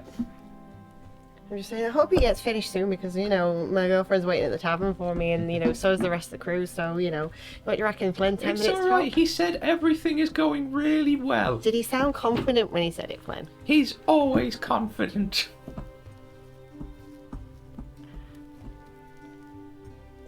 That's where I was just kind of like looking back at the door and like, maybe I should have stayed. I'm sure it's fine. These are his people. This is what he does. He knows exactly what to say. He knows exactly what to do. You know, I'm sure he's making friends. You know, as we speak, he might. You know, you never know. Flynn, he might get a girlfriend in there. There's that hot tiefling woman who was eyeing him up. Oh, that should be nice for him. It would, you know. Yeah. He's been reading my books, so... Oh, he knows exactly what to do with Yeah. that. Like, you know, is there a trope for this? You said there was a book with, like, assassins that fight and stuff, like...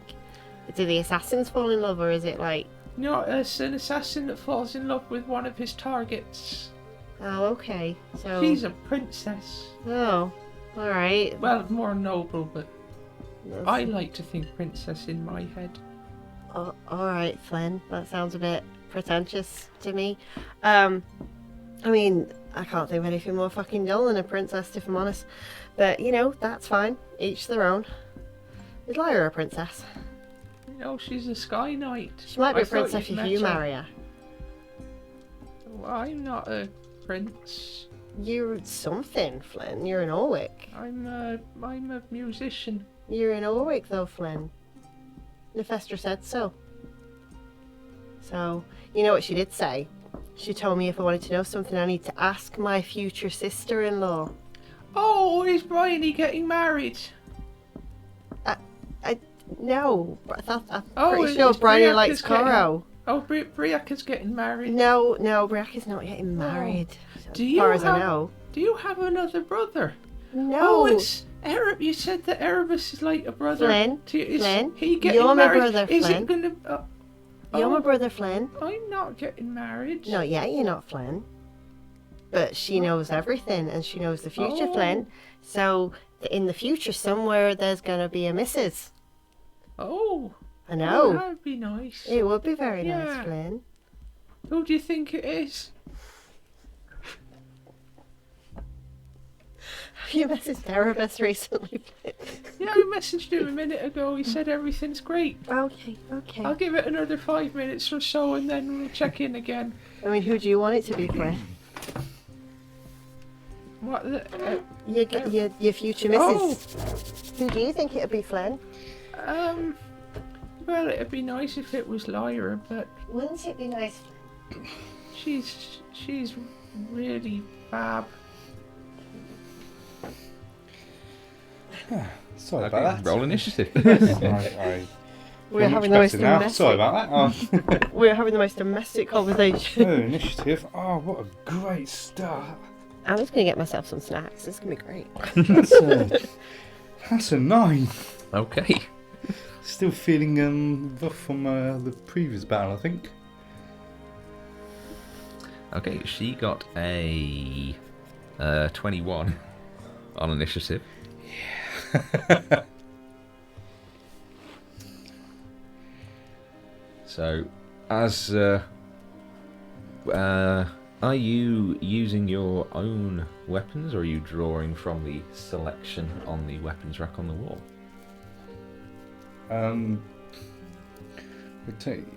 Well, she's gonna draw blood and everything, isn't she? She's looking to do some damage. I Oh imagine. yes. So I'll just use mine. Okay. She takes a step towards you.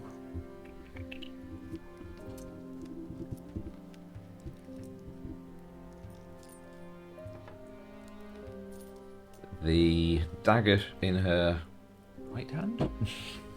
Left hand. In her left hand, she sort of flips into a reverse grip and holds up the sickle slightly. And takes the dodge action. She wants to see what you're going to do. That is her turn.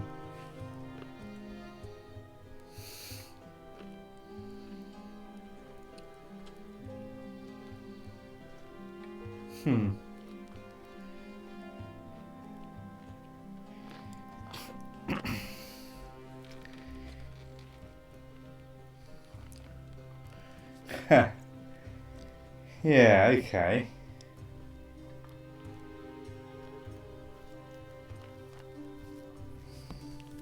I think I've got to, well, I'm just gonna throw one of my normal daggers at her. Just, yeah. Okay. Just as a test, I think. Yeah, go for it. Actually, can I use my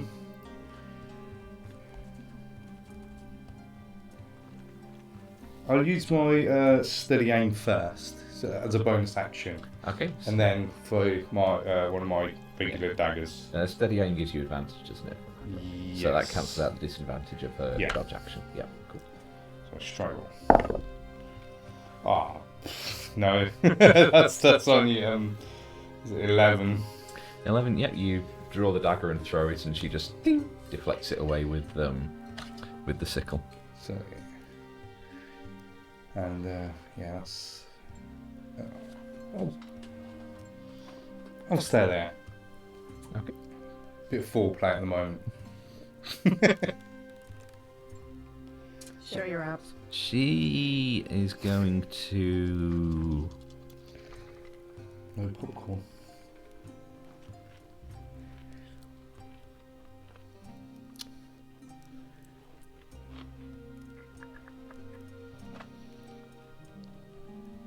Take a step to her left, and she sort of tilts her head at you curiously and takes the dodge action again. I'm just gonna walk over and pick up my dagger. Okay. Wherever it landed, I'm guessing. Where would it have landed? I mean, if you threw it that way, it would be sort of in one of those two squares. Okay. Yeah, I'll go over there, pick it up. Go there. And again, just going from in with melee, I'll just. I think I can do my steady aim and attack from melee as well, I believe. Unless I've read it wrong. Actually, if you haven't moved during this turn, so I won't be able to use it anyway. Oh, yeah. Yeah, that's fine. I'll just want to attack. Okay. No, I'll do 2. So it'll be a disadvantage now, Yeah. won't it? Because Because of the dodge action. okay. So that's 19 and 16 on the dice. So Okay, yeah, so first one definitely hits. it's only a D4. You're going to turn her good, aren't you? What's going to happen? She's going to be so impressed. Oh, okay. Sure. Sorry. 9 damage. I rolled a 4 on the die. So 9 damage Damage. for the first one, and then offhand attack, Mm-hmm. which. So it's a 13 for the offhand. That one misses. Yeah, not as much, not as much. Okay, yes, so the first attack you swing in and do manage to sort of slash her across the shoulder. And then the second one you kind of go in and she just sort of steps out of the way of the second attack. She sort of looks down at where the blade sort of like break across and has just kind of made a slight opening on the skin, and she just sort of smiles and looks back at you. Now that is more like it. I'll just give her like a little bit of a smile back. Okay. And she is going to move into a more central position, and she is going to make an attack. So with the sickle, first of all, that is a natural 20.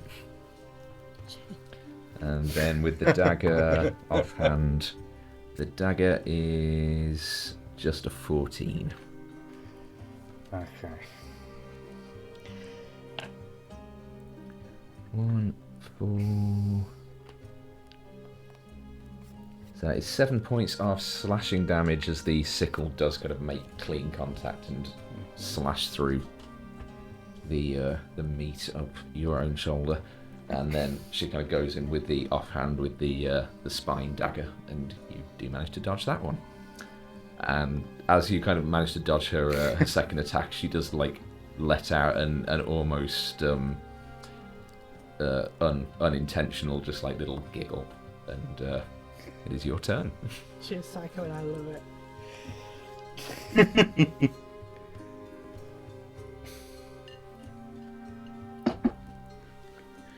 I think I'll probably just have a little bit of a kind of a playful dance around her. I know it should be like thinking it's just a bit of a movement sort of thing, and then just again slash. Yeah, go for it. So straight rolls on this again, isn't it? Yep.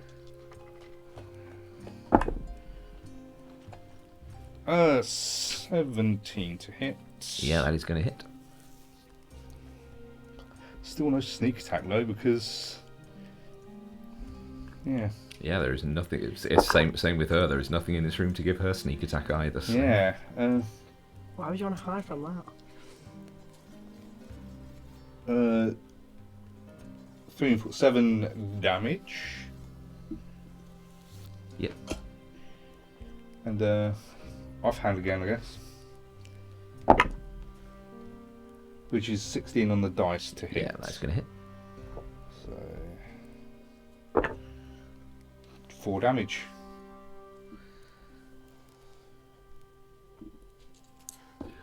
Okay, yeah, managed to connect with both blows this time, and as you kind of open up another couple of wounds, she's just like the look on her face is she's just getting more invigorated by by this. Oh my.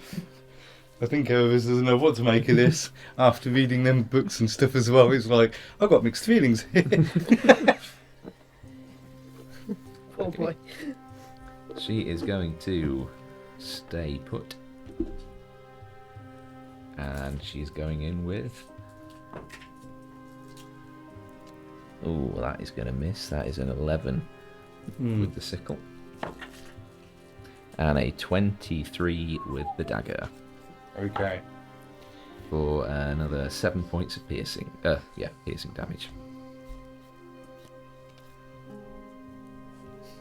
Yeah, so she swings with the sickle with her right hand, and you manage to dodge out the way of that. And then before you can even react, she just kind of lunges in with the dagger in her left, and just sort of like sinks it in, sort of just in meat underneath your rib cage, and she just kind of holds it there for a moment, just maintaining eye contact before retreating with it. Your turn.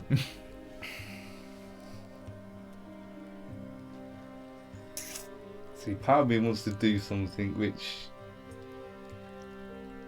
would be kind of counterproductive for him.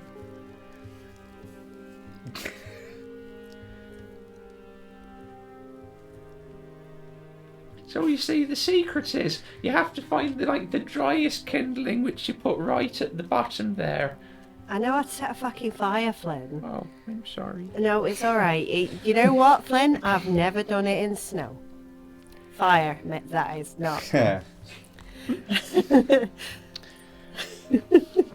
Knowing that she doesn't want to kill me, I'm gonna.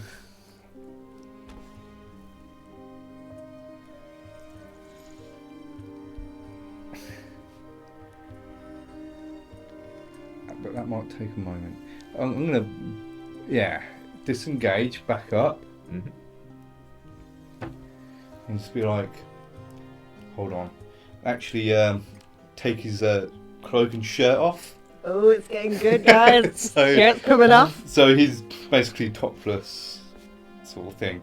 But I'm guessing that would probably lower my AC because I'm Yes. stuffing my armor. So, but I'll do it. Why You're just not? hoping she'll do the same. Is that the point? No, I think he's just like, okay, Shirt's coming off, lads. This is it. yeah. That would be my action though, wouldn't it, to do that? Okay. Well, I can't remember how long it takes to doff armor. I think it's like Depends. a minute or a couple of. Or Depends what you're 5 minutes wearing, or isn't it? something, Isn't it? Yeah, it's only studded leather, so Easy So- enough, I guess.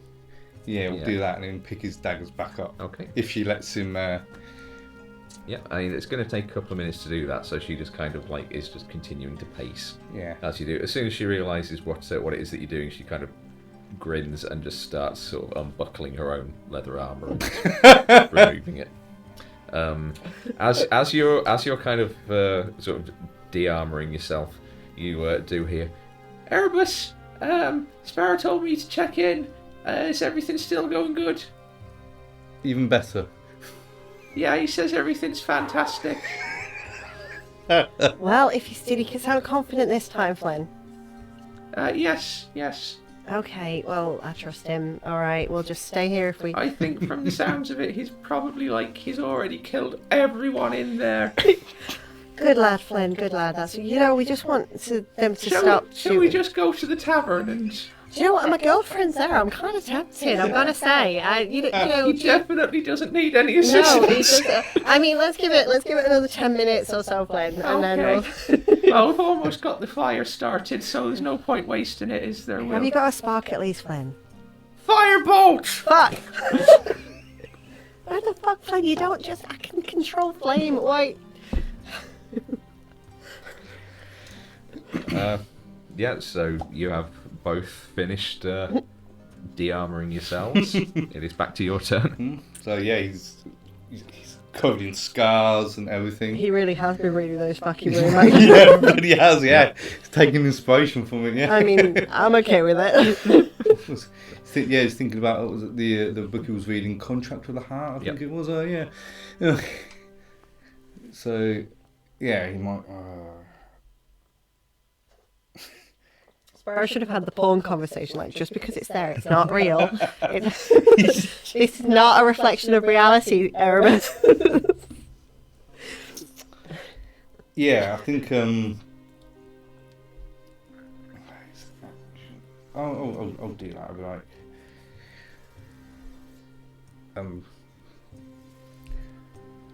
Let's turn the lights off and I'll cast darkness. Okay. So yeah, the entire room becomes shrouded in darkness. And I'll move over here, so into the other corner. Okay. So just for reference, I do have blind sight up to 10 feet. So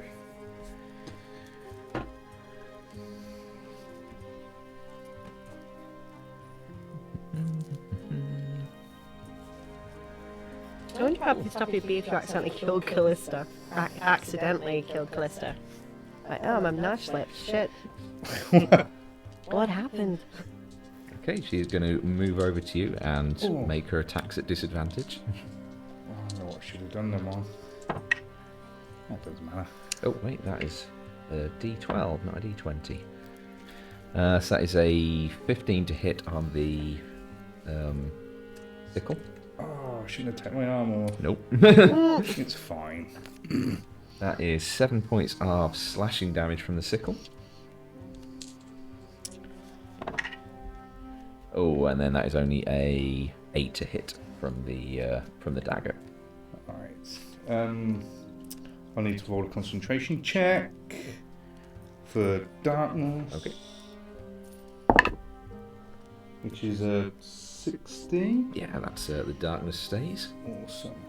The darkness stays. And then I'm going to attack with my 2 daggers. Because I've got blind sight, I'd be making it with advantage. Unless she's got blind sight as well. Because blind sight is you can effectively see without. I'll tell you the.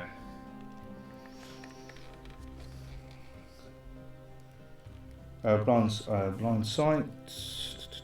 That's cool. It says monster with blind sight can perceive its surroundings without relying on sight within a specific radius. So if she can't see me, Yep. unless she's got blind sight or something. So yeah, you would be at advantage. Awesome.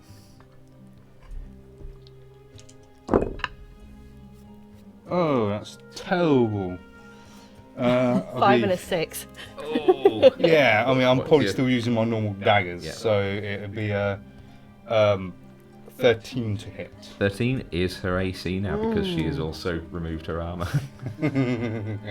So I'll get my sneak attack. That's cocked. Look at that.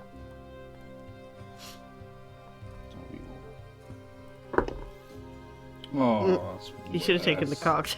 Yeah. So it's only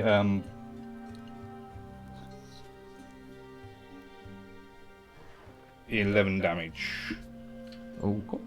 and offhand attack,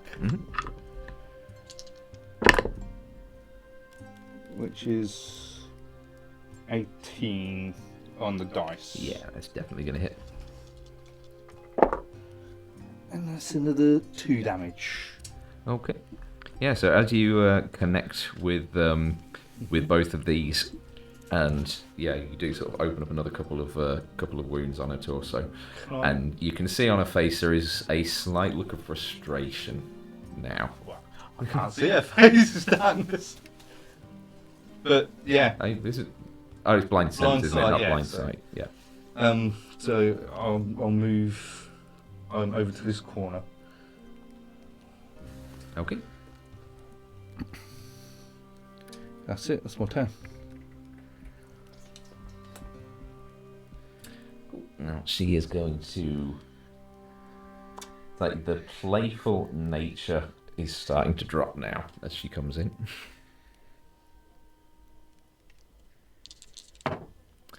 The disadvantage, yeah, that is only a 8 to hit on the sickle. That is a dirty 20 on the dagger. I mean, it's really cruel. No wonder she's frustrated. You took your shirt off and then you turned the lights Yeah. off. That's just There's mean. 6 points of piercing from the dagger. 6. Yeah. And a con save.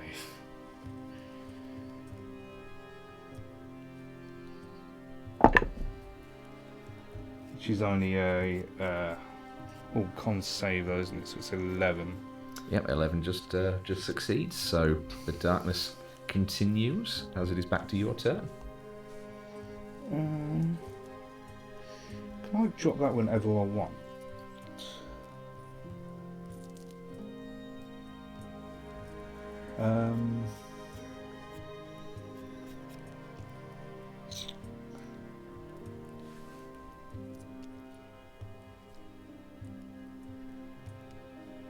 Yeah, can I just drop it whenever I want? I don't know, you're the one reading the spell. You tell Yeah, me. you should be Is that able the- to. If it's concentration, Yeah. you're the one keeping it up. So yeah, you should be able to. Yeah, so I'll do a couple more attacks.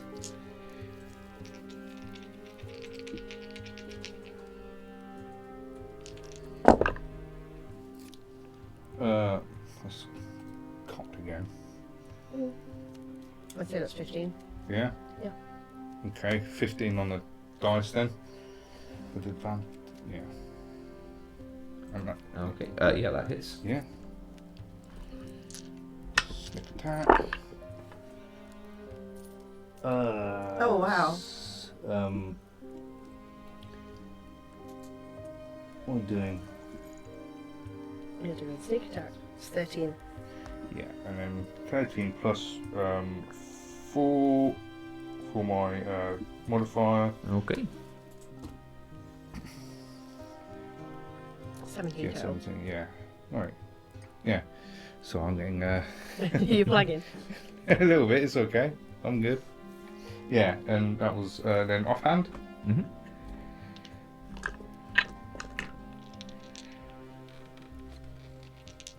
I mean, she's going to love you forever after that.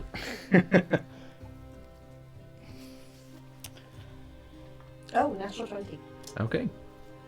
You know, you can say it's loud whenever Yeah. you do I that. know. I know. I'll be honest. It's getting to the point where if people don't tell me what they've Yeah. rolled, I am going to start treating them as natural ones by default. no, so I need to know it's what like, people have oh. rolled. So I need another D4. There it is. Okay, so we have 5, 10, 17. Nice. And then after that, I will just drop the darkness spell. Okay, yeah. As the darkness drops, you can see she's looking very weary. She's got a lot of open wounds now that are bleeding heavily. And I look really rough as well, so I'll just be like, you had enough? Never. Ah. And she goes in for her. Moves up and goes in for her attack. That was I've really had good. a rough day already. That is 12 to hit with the sickle, And misses. and then a 13 to hit with the dagger. Nope. Okay. Yeah, it's like she's swinging, but it's like you can tell the energy is starting to go out of her. It's your turn. I think I'll just move round her. And actually, no, I'll do disengage, bonus action disengage. Yep. I'll back up and then I'll take the dodge action. Okay.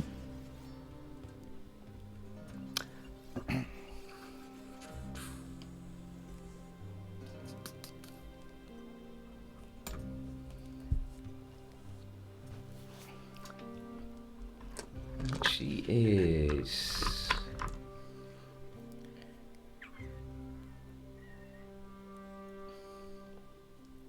Playing. She's just going to throw a dagger.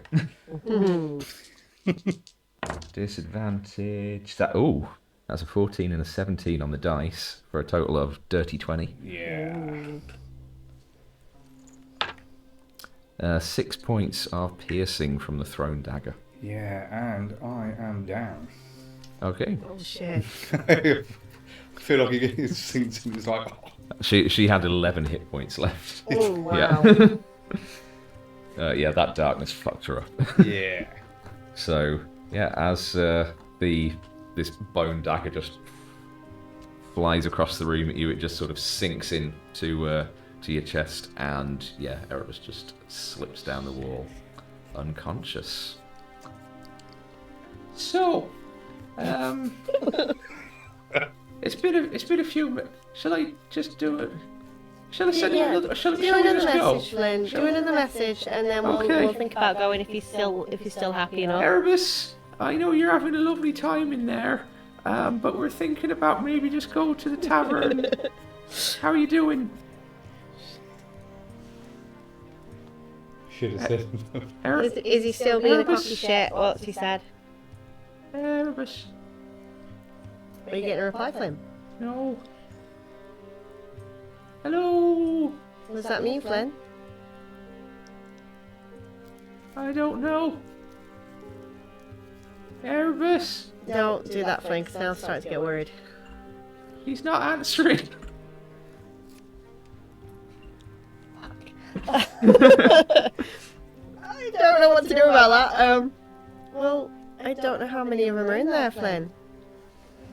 He said he was fine. He said 5 He said fine. upstairs and then 2 downstairs. Shit. I don't have anything, Flynn. Do you have anything? I have the violin.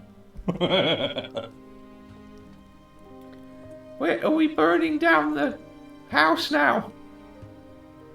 We'll give him half an hour to respond, and then we'll rethink our position. I don't want to barge in if he's busy, Flynn. He might just be too busy. You said he sounded confident the last few times, like, you know. Yeah, he sounded like he was having a great time. You said that. You said he was downright cheerful, so, Yeah. you know, I can only assume that things are going well. Shit.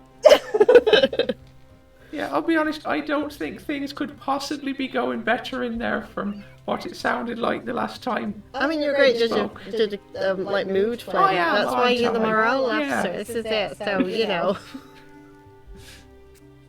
That's nice. I mean, I always knew it, Flynn. Shit. Okay, so sort of 10, 15, 20 minutes pass. Erebus, you six recover 8 points of healing. As your eyes kind of slowly flicker awake, and you are lying on a not particularly comfortable bed, but a clean one at least, in a kind of small stone chamber. There's a basic wardrobe against one wall. There's kind of small side table next to the bed, and sat on a chair opposite you is the tiefling Callistia with an empty potion bottle in her hand. Well, that was certainly very stimulating. I think that's the most fun I've had in a very long time. Well, I am glad that we both enjoyed that. Now, Master Casimir says that you are not to leave unsupervised. Apparently there is something mysterious about you that he wants to know. So, you will be spending the night. Yep, I thought I might. Wonderful. And Do I get a message at all? not at this point. Not yet.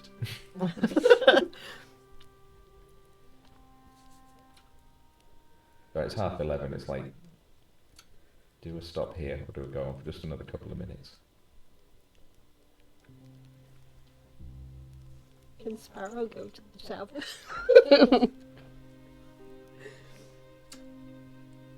You know what? She is going to. So Callistia will get up, and she will sort of walk over to the door. Says, "My chambers are opposite," and she just smiles and walks over and leaves that to Erebus to decide Oh my god, I ship it what so he much. will do with that news. And that's where we will end it Ooh. for this session. Erebus becoming a man. Yeah! I was... Yeah. I mean, I was she's fucking kind of- hot. I was kind of thinking, possibly you could win this? Do I really want to? I'd say you won this. I think OBS has completely frozen, so I don't know nothing. No.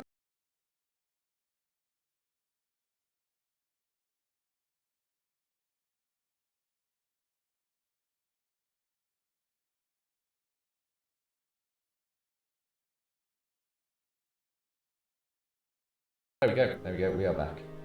Sorry about that, gang. Yeah, I think it froze as I was trying to transition back to this screen, so I think we got at least to the, we're ending the session there for the night. So, Sparrow and Flynn getting warm around the campfire, giving it another 10 minutes or so before they send another message to Erebus.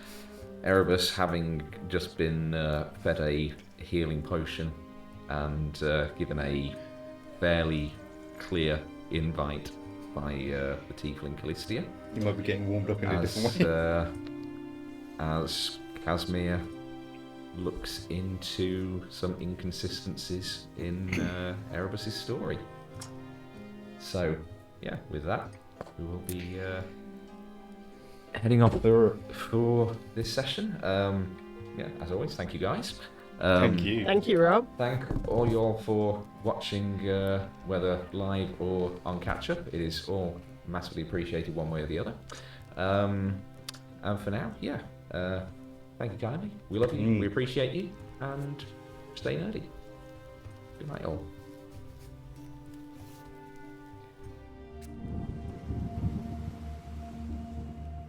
So Elysium is lost, but Iridica